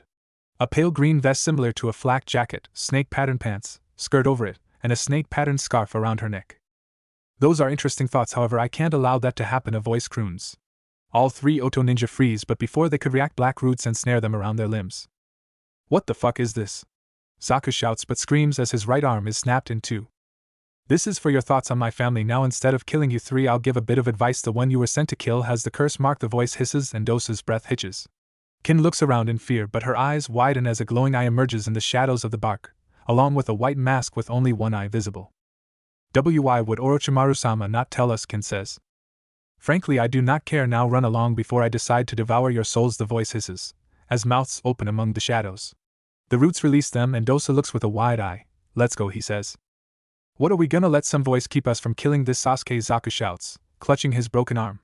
Dosa narrows his eye at Zaku. Fool, your arm is busted and the Uchiha has the curse mark. We can't fight that for now. We'll fall back and inform Orochimaru-sama about this mystery entity, he says. Zaku tiesques with a silent growl and vows to kill whoever it was that broke his arm. Come on, Dosa says, and the 3 leap away. A few minutes pass and Naruto slowly emerges from the ground, just as dark chakra fills the area as Sasuke emerges from the hollowed tree. Well, let's see how he does. My clone should have hidden the others, Naruto says. Sasuke stands in the clearing with black markings running along his body and purple chakra wafting off his body. Yes, with this power I can kill him, he thought. Suddenly 3 nondescript genin from AIM appear in front of Sasuke. Hand over your scroll or die, one shouts. Sasuke continues to admire his power as one of them charges but locks eyes with Sasuke and freezes. Fool, Sasuke sneers, shooting forward and slitting his throat with a kunai. The other 2 quickly charge Sasuke, but the Uchiha weaves several signs and stops at Tiger, Katan, Gokaku no Jutsu, he shouts, incinerating both. Sasuke grins as he listens to their dying wails, but as quickly as it appeared, his new power faded and the dark markings recede. Sasuke falls to his knees with several gulping breaths. This power, I will make it mine, he thought, slowly getting to his feet and returning to the tree. However, Sasuke didn't notice the 3 corpses pop into smoke. He didn't even hesitate to kill them. The curse mark brings one's dark thoughts and gives them an intoxicating feeling as well, Naruto muses, standing on a high tree. 2 Umbu with the designation of Crane and Mantis land on each side of him, report, he says. We lost track of the target, Crane says. He's a snake after all, Naruto muses, feeling his clone's memories. Tokubetsu Jonin Mitarashi is heading to the tower as we speak and asks the Hokage to be advised, Mantis adds. Good, I will head there myself, keep patrols tight and find out how the snake snuck into the garden, Naruto says, and both nod, vanishing. The pieces are starting to move, Naruto thought, vanishing as Karen and Hinata exit the tree to look around. Scene break. Enko sits on a blue sofa in one of the upper level rooms with 2 Umbu. It's distasteful, but we can't cancel the exams on the account of Orochimaru, she says. What do you mean, 1 Umbu says. However, Enko could say anything. The door shoots open with one of the proctors from the first round. What is it? We're having a meeting, she shouts. Sorry ma'am, but you need to see this, the proctor says, holding a tape. Video, the second Umbu says. The proctor kneels and places the tape to play it for them, with it showing the Suna team entering the tower earlier. Look at the time, the proctor says. Enko narrows her eyes and her breath slightly hitches. This is accurate, she says. Yes, it was taken 1 hour and 37 minutes after the start of the round, the proctor says. Interesting, they broke the record by 4 hours, Enko says. Yes, they finished the exams in 97 minutes, that's unheard of, they cannot be genin level, the proctor says, but Enko giggles. It's not just that, take a good look at the redhead, Enko says, and the proctor looks closer, causing his eyes to widen in shock. Fufufu, you see now he doesn't have a speck of damage or dirt on him, Enko says. We got quite an interesting fellow in the exams, even though he has evil eyes, the second Umbu says. Enko makes her way to the large windows and opens it. Regardless, continue your search for that snake, she says, and both Umbu vanish, followed by the proctor excusing himself. Enko moves from the window as a murder of crows bursts in and informs Naruto. No joy, she says. He ran, Naruto says, rolling his neck and plopping on the sofa. He gave Sasuke the curse mark though, Naruto says, and Enko's eyes narrow. It's different from yours, he adds. This is bad, we'll need to pull the Uchiha from the exams, Enko says. You know the old man won't, he's the last loyal Uchiha, if he's pulled it'll look bad on Konoha's image, besides once Senpai sees it he'll seal it up, Naruto explains, slipping off his coat. You want to hear something interesting, Enko says, taking a seat next to him. Naruto shifts and lays his head in Enko's lap. The Suna team finished in 97 minutes, the redhead didn't have a scratch on him, Enko says.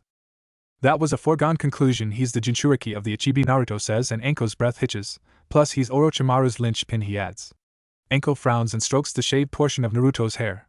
I think we should tell the Hokage about the invasion, she says. No, this is Konoha's penance, innocence will die, but it's time Konoha come off their high horse, and the old man to see his actions brought this about, Naruto says, looking at the wall. Scene break. 3 days later. Karen stands with other Chunin hopeful as the Hokage speaks about the true meaning of the exams, while the proctors and Jonin of each team stand behind them. Perhaps I should explain the rules of the third round, a voice says, catching the genin off guard. Hiruzen puffs his pipe and raises right arm even with his shoulder as Naruto lands in a crouch. Good ahead then, Hiruzen says. The genin murmur amongst themselves as Naruto looks at them from the shadows of his beaked hood. He now wears a black dress uniform jacket, which features a red lining along the torso with the lower half of the coat forming 2 tails. Completing his outfit with black pants into knee-high leather boots, having a high heel and a blood-red dress shirt with a black tie and suit vest. Naruto places his hands on Hiruzen's arm and lifts to balance, before leaning forward and to the ground with his boots. Naruto reaches high and rams his hand into the shadows of his hood, to his elbow, and slowly pulls back. My name is Kyuketsuki and I will be the proctor of these preliminaries, Naruto says, revealing his pale white mask with no mouth or nose but the right eye covered by a black eye patch and left socket having a black tear streak. Preliminaries, Shikamaru questions. Yes, 21 of you passed, Naruto says and raises his index finger. That is too many of you for the third round, he adds and raises his middle finger.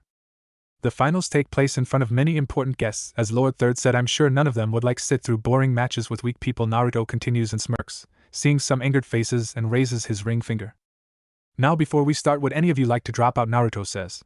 The genin stand and look between each other, but Kabuto raises his hand. I would like to drop out, my body is quite worn out, he says. Enko approaches with a clipboard and hands it to Naruto. Well, no wonder you've taken the exam 7 times, you're a fucking weakling, she sneers. Don't be rude to him, he is weak, yes, but a fellow Konoha ninja, Naruto says and looks over the remaining genin. Anyone else wish to quit like that? Excuse of a ninja, he adds. Kabuto hides a dark glare on his face as he leaves the testing area. No matter your bloodline, I will kill you, he thought. Well, since all of you are smarter than Kabuto, we can now begin the preliminaries, Naruto says. Wait a second, Enko says and roughly turns Naruto's head, pulling down his hood to reveal black hair with a red streak. Enko then shocks everyone by moving Naruto's mask to face them, and deeply kissing him in front of everyone. No fair, Enko, kurenai rages. What's stopping you? None of them know it's Naruto but Panda and Karen, Enko replies. Holy shit, Kankuro shouts.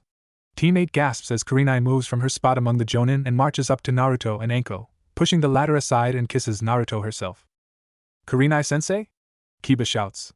Hiruzen suddenly coughs loudly to get their attention. If you're quite finished, Kyuketsuki Enko kurenai, we would like to begin the preliminaries, he says, as Kakashi giggles and Asuma glares at Naruto. Enko places Naruto's mask back in place as he turns back to the group. Right now, unlike the first 2 rounds, these will be individual-based one-on-one matches. Since 20 remain, we will have 10 matches, he states, raising his right pinky, ring and middle fingers. You will fight until someone dies, collapses or gives up, but if the person gives up, the match is over regardless. If you're going for the kill, break that rule and pay the consequences, Naruto continues, dropping each finger. Naruto then holds up his clipboard. On here are the matches picked at random by our Umbu, so I'll announce the first match. If you named isn't called, head to the upper area, he states. The tension slowly starts rise as Naruto keeps them waiting to sweat. The first match is Ino Yamanaka vs Sasuke Uchiha, he declares, shocking Ino and Sakura. Sasuke smirks internally but winces and grasps his neck. Easy win, he thought. Both of you step forward, Naruto declares, as the pair do so, but Ino reluctantly. Everyone starts to make their way to the upper levels as Ino and Sasuke stand face to face, but Kakashi whispers something to Sasuke. Both combatants ready, Naruto shouts. Wait, I forfeit, Ino says. Naruto locks his visible eye on Ino with a sigh. Why do you not want to be promoted? He went through the same forest as you could pull off the upset, he says. No way, I couldn't fight Sasuke-kun, Ino says, and Naruto shakes his head.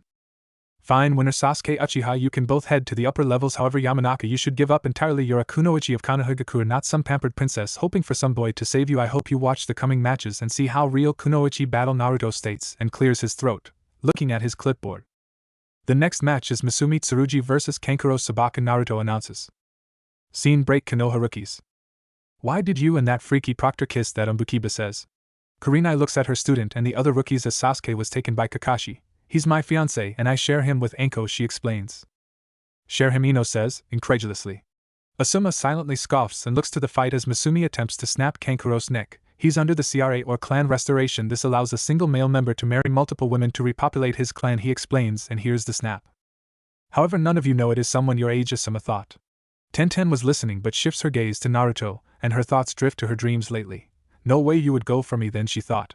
Masumi gasps as clay pieces fall to the ground and Kankuro turns his head 360 degrees to reveal a puppet face. A puppet, Masumi shouts. The wrapped parcel writhes as the real Kankuro emerges as the wraps its arms around Masumi until he passes out. Winner Kankuro Sabaka, Naruto declares. Kankuro smirks and picks his puppet. I hope that impressed you, Proctor, he says, but Naruto ignores him. Mednin take Masumi as Naruto hears the rookies discussing Kankuro's skills. The next match is Shino Aburame vs Zaku Abumi, Naruto shouts. The pair make their way down as Zaku simply smirks but his face drifts to Naruto's mask, causing his breath to hitch.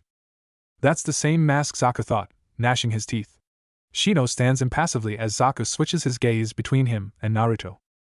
Both fighters ready, begin, Naruto states, stepping back. You should retire given your injuries, Shino says. Zaku scoffs and raises his left arm with a smirk. I'm not as injured as you think, he shouts, pointing his left hand. Zankaha, Zaku shouts, firing a concussive blast of sound air waves. Shino is engulfed and thrown end over end until he comes to a halt face down, shocking his teammates and fellow Konoha genin, or some of them. However, as the smoke clears, Shino slowly rises to his feet with loud chittering noises.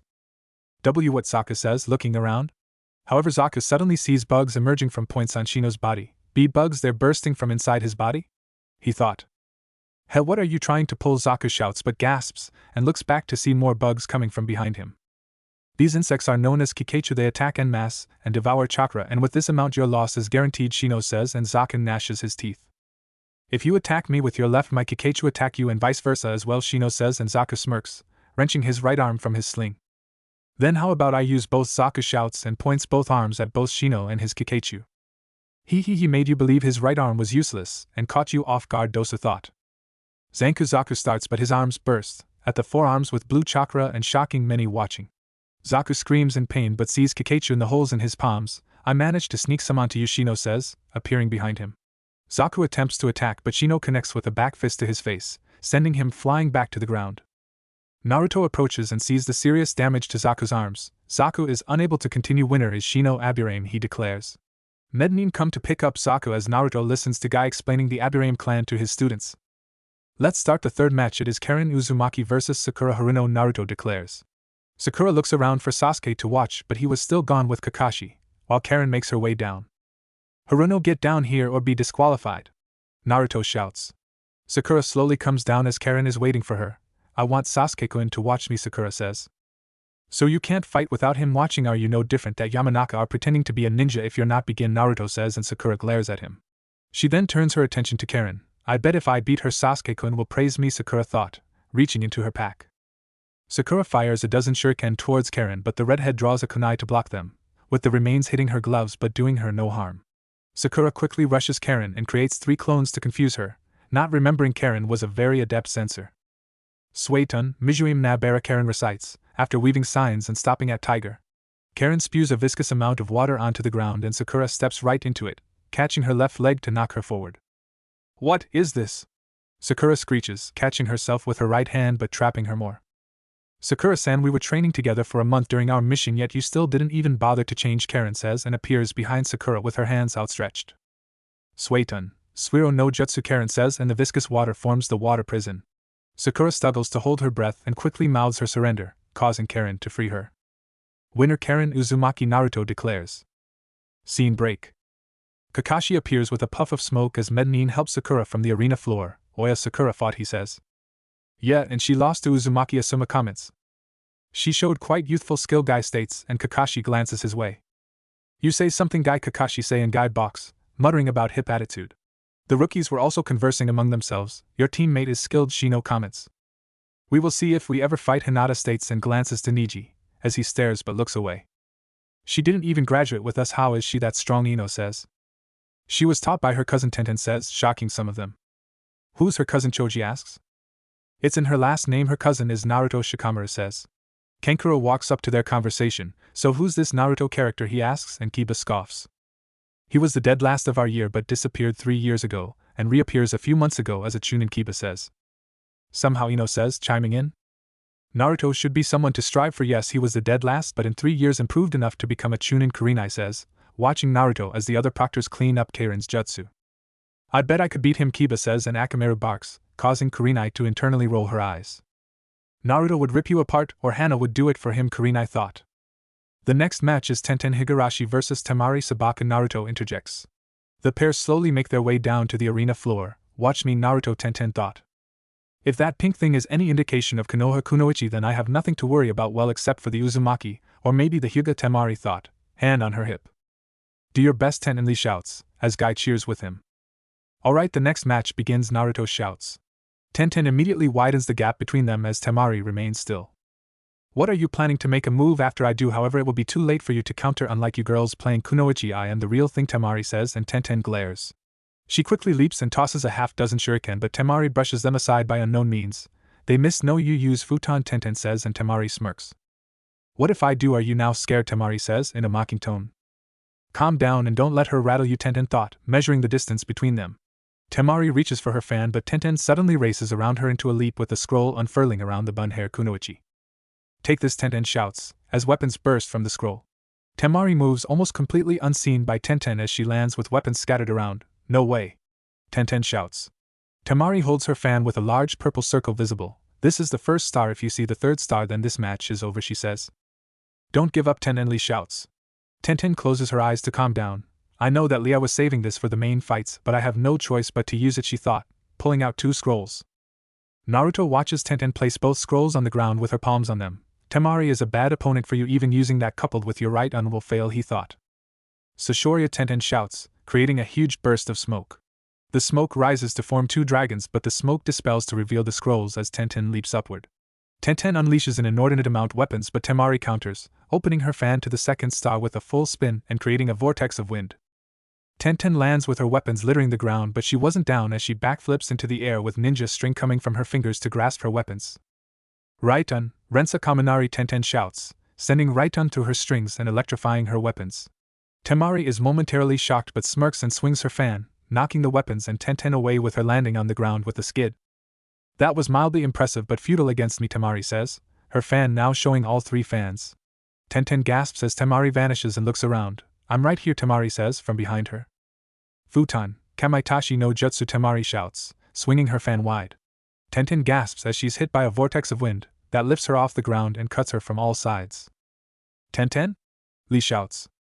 There is chakra embedded in that wind, Tenten won't be able to continue, Niji says. The wind dies down and Tenten falls towards the ground, only to land back first on Tamari's closed fan, and it causes her to spit up blood. How boring you can call it, vampire, Tamari says. Winner Tamari, Sabaka, Naruto announces, approaching the pair. Tamari pushes Tenten off her fan, but Naruto catches her. You've shown Kunoichi should be feared, he says. Of course, perhaps you'll show me what's under that mask, Tamari asks. Naruto turns on his heels to hand Tenten over to the mezzanine. Sorry, little squirrel, only those who share my bed get to see my face, he says, and Tamari scoffs, returning to the upper levels. We will now have a 10-minute break to clear the floor, Naruto shouts. Scene break. What do you think so far, Hiruzen says. Naruto pushes his mask into the shadows of his hood, before slipping a cigarette in and lights it. Our Kunoichi have showed poorly so far, saved Karen, and that's not showing much because she didn't go to the academy, Naruto replies. Hiruzen sighs with a look to the remaining genin. I would agree, I allowed the academy to change so much, peace has changed us, he says. You can't help that peace has reigned and dull our swords slightly, Naruto muses. More like you could blame the civilian council, they made the academy easy so their kids could pass and those old fossils omitted anything that would deter them. Seduction, what we ninja really do, blooding their hands, Anko says, taking Naruto's cigarette and taking a puff. How long will you keep them alive, old man, Naruto says, and Hiruzen sighs. They are people I've known most of my life, it's not easy to make such a choice, Hiruzen says. That is why Sensei chose wrong, I've been able to work in the shadows because of your soft-hearted nature, a very familiar voice says. Hiruzen looks up with a cold look on his face. Don't do that, he says. Sorry, Gramps, but he's sorta right, Danzo managed to keep his dark secrets because you were soft on him, same with the snake held Jiraiya too, Naruto says. I won't deny that, but Hiruzen says and shakes his head. I get it, Naruto says and looks at Anko's watch. Well, let's continue on, he adds, vaulting the railing and landing with a crouch. Alright, Jen, in the next match is Hinata Hyuga vs Yoroi Akato, Naruto shouts. Hinata calmly walks down as Yoroi does the same, the latter with an air of calm. Both fighters ready, begin, Naruto declares. Hinata puts up a ram sign and her Byakugan activates, before she slips into her clan's Juken strike. Yoroi narrows his eyes and keeps on edge, but Hinata bursts forward, forcing him to block her strikes, and that was a failure. I can see you gathering chakra to hands, but that is useless before my eyes, Hinata says. Yoroi jerks as Hinata unleashes a flurry of strikes, closing his tenketsu points with each and knocking him back. It's over, he won't get up, Hinata says, but her breath hitches, seeing Naruto's chakra. Winner Hinata Hyuga, Naruto declares. Hinata slowly returns to the upper levels with hidden look of shock. Naruto, is this Kyuketsuki? She thought. Then why was he put on our team? He is an umbu, could father have, Hinata thought, looking to Naruto. The next match is Shikamaru Nara vs Kentsuchi, Naruto declares. Mendokusei, Shikamaru thought, making his way down. Begin, Naruto declares. Shikamaru starts with his shadow paralysis, but Kin dodges and tosses 2 Simban with bells attached. Bells, he thought, looking back. Classic tactics of using the bells to distract from the hidden Saban, Shikamaru says, and Kin smirks, tossing more as Shikamaru dodges. However, Shikamaru freezes as the bells sound and he looks only to see the Simban in the wall, also strings attacked. Too late, Kin says, catching Shikamaru with 2 Simban. He pulls them out of his arms but freezes as his vision starts to blur. What's this, Shikamaru says, collapsing to his knees. Ha ha ha, that's what happens to those who hear my bells. The sound vibration emitted by these special bells directly attacks the brain from the eardrum and causing one to hallucinate, Kin says, and Shikamaru covers his ears. It's useless, you can't escape this, she adds, as multiple versions of her appear. Damn it, which is the real one, Shikamaru thought, but cries out as Saban pierces his arms and shoulder. Kin was about to toss more Saban, but her body seizes and slowly moves, what she says. Shikamaru slowly gets to his feet. Kageme no jutsu success, he says. How Kin says. Shikamaru smirks slightly and looks to her string, causing Kin to gasp as the shadow expand. Shikamaru raises his right hand and Kin does the same as they toss shurikens. However, as Shikamaru ducks back, Kin slams her head into the wall and knocks herself out. Winner by knockout, Shikamaru Naruto says, checking on Kin. Let's see, all that is left is me, that sand guy Choji Lee Niji, and that sound guy Kiba thought. The next match is Kiba Inuzuka vs Dosa Kinyuta, Naruto declares. Yes, it's our turn, Kiba crows and Akamaru barks. Dosa smirks as he makes his way down. This won't take too long, he thought. Kiba pulls Akamaru out his coat as Dosa stands with a hunched stance. Begin, Naruto shouts. Kiba lowers his stance with a smirk. Let's go, Akamaru, he shouts. Beast mimicry, all fours jutsu, Kiba shouts, as his features become more feral. Kiba launches forward to Dosu, but he swings his melody arm to block Kiba's strike, causing him to grin at the feral boy. Bad move, Dosa says and channels his chakra. Kiba jerks and leaps as surge of sound erupts, knocking him back with a skid, but his legs give out. Dosu quickly rushes towards Kiba as he recovers and hits him in the head with his melody arm, causing Kiba's eyes to white and blood come from his ears. Akamaru rushes to Kiba's side as Dosu chuckles. Call it, he says. Kiba is unable to continue. Winner Dosa Kinyuta, Naruto declares. Kiba rushed in without thinking, Kurenai says. What an idiot, Ino says. Big talk from someone who didn't ever fight, Hinata comments, as Mednin quickly rushed to check on Kiba. Oh man, there are strong people left, Choji whispers. The next match is Choji Akimichi vs Niji Hyuga, Naruto declares, and Choji freezes, looking to the former Rookie of the Year. I forfeit, Choji shouts, shocking his teammates. He's smarter than he looks, Niji comments. Naruto sighs, but he could see Choji's reasoning. Alright, the final match is Rock Lee vs Gaara Sabaka, he declares. Yosh, it's my turn, Lee roars, with fire in his eyes. Gaara stares blankly and makes his way down via Sanshunshin as Lee rushes down. Fighters ready, Naruto shouts and calls for them to begin. Lee slips into Goken stance but suddenly catches Gaara's cork. Quite rude, he says. Lee drops the cork and rushes towards Gaara with a leap into a spin. Konoha Senpu, he shouts, connecting with a kick but to a wall of sand. Lee lands and quickly backpedals as the sand attempts to capture him along the ground. The sand almost seems alive, Lee thought. He rushes towards Gaara once again with a series of punches and kicks, but the sand reacts to each of his strikes, forcing him to bring out a kunai to swipe at the sand. The sand continues to follow Lee as he dodges, forcing him to leap upward and toss several shuriken, but the sand reacts and blocks as Lee lands. Entertain me more, Lee hears and narrows his eyes. This is not enough, I need more blood, Gaara says, as the sand rushes towards Lee and grabs him as he leaps. Lee grunts as he hits a wall from being thrown by the sand and quickly dodges more of it. This is like Tenten's battle. Gaara is wrong type of opponent for Lee. He can't use ninjutsu, Naruto thought, but glances to Guy. But I'm sure Guy taught him that, he thought. Lee lands on the stone hands with a serious look on his face. This will be very tough, he thought. Lee! Take them off, Guy shouts. Lee looks to his sensei with wide eyes. But you said to only do that if I needed to protect many people, he says, and Guy gives him the thumbs up. Lee smiles and rolls down his leg warmers to reveal leg weights. Yosh, I will be able so much more freely, he says, rising up. You think taking off some weights will help, Tamari thought, but gawks, as the weights shattering the ground with a big dust up. Everyone but Naruto were in complete shock at the display. Now that is too much, Naruto thought. Go, Lee! Guy shouts and Lee vanishes. Gaara gasps as Lee appears in front of him with a right through his sand, but Lee vanishes again, blitzing him from all sides as the sand can't keep up. Tamari and Kankuro gasp as Gaara struck in his cheek, before being blitzed again and knocked away. This is bad, Tamari thought. Gaara slowly rises to his feet as sand continues to pool around him, but Lee gasps as sand falls from the redhead's face, revealing a wide and sadistic grin. So he covered himself in sand as armor, Naruto thought. Lee loosens the bandages around his hands, before vanishing and kicking Gaara upwards with a series of kicks. Impressive, many thought. Lee winces in pain as Gaara's armor breaks and wraps him in his bandages, then grabs him into a spin towards the ground. Omote Renji, Lee shouts, crashing them into the ground and creating medium-sized spiderweb crack. Lee leaps out of the smoke as it clears to reveal Gaara laying motionless. I got him, he says. Naruto approaches but smirks as Gaara breaks down into sand, causing the Konoha genin to gasp in shock. The sand rises behind Lee to reveal Gaara with a dark laugh as the sand rises and attacks Lee, knocking him around several times. Lee's nearly at his limit. I wonder if he'll use it, Naruto thought, and could Guy explaining things to the genin. Gaara licks his lips with a sinister look on his face as Lee continues to dodge with heavy breathing. Such meaningless movements, Gaara sneers, sending his sand and Lee driving Lee into the floor. The sand forms a fist, but suddenly Lee starts to dodge Gaara's attack once again, causing Naruto to smirk behind his mask. So he did teach you that, Naruto thought, and here Lee can open 5 gates. Yafufu, show me your metal, Rock Lee, he thought.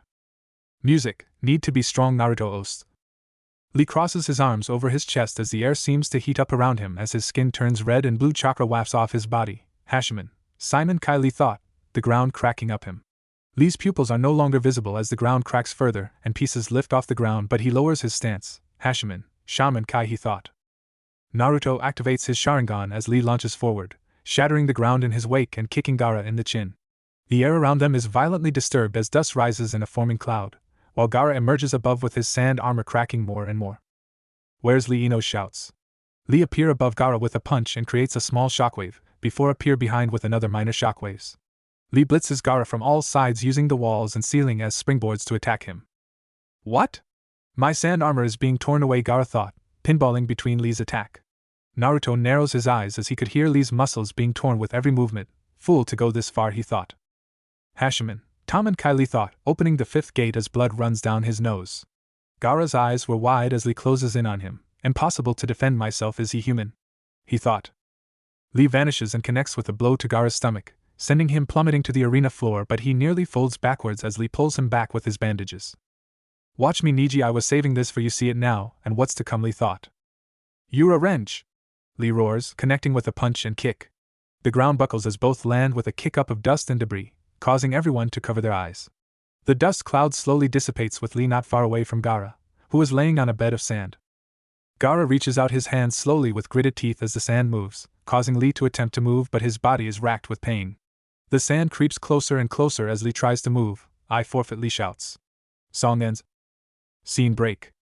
Gaara ignores Lee's pleas and continues forward with his sand, but Naruto appears in the path.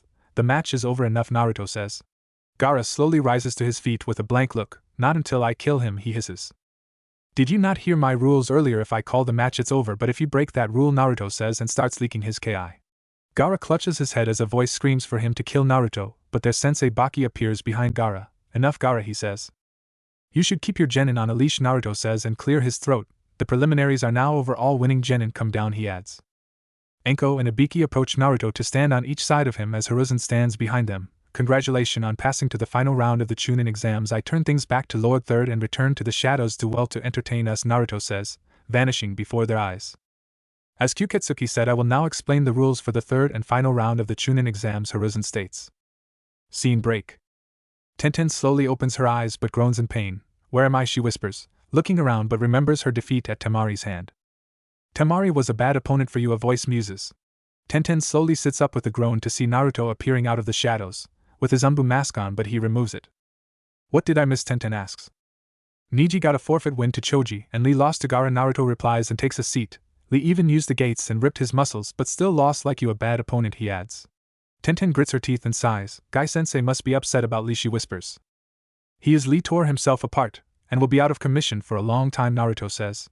Tenten looks at the bandages on her body but then to Naruto. So what will you do now? He asks. I don't know, Tenten says.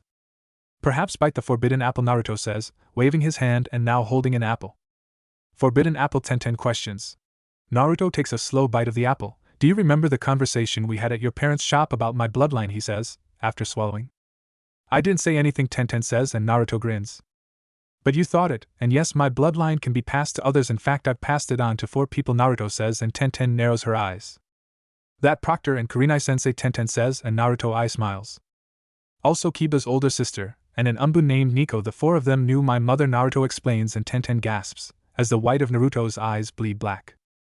His blue eyes start to glow, and Naruto opens his mouth to show 2 rows of razor-sharp teeth. I'm no longer human, Panda. I am a creature that haunts the dreams of men. I've become the demon the matrons used to call me. However, I gained power as the no-life duke bestowed upon me by the man who gave the last of his life to me, he says.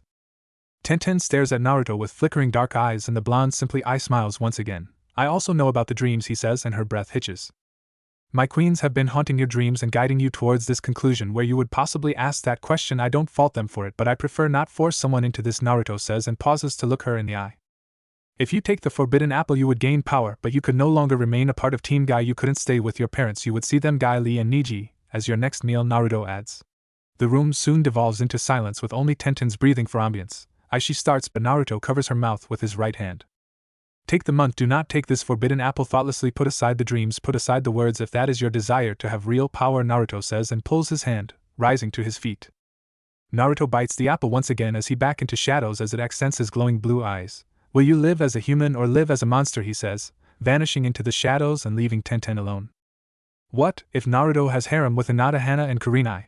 And thanks for watching my video till the end. If you enjoyed this content, then do consider subscribing to my channel, and leave a like if you guys need the next part, comment down, and thanks for watching the video, and see you guys in the next video.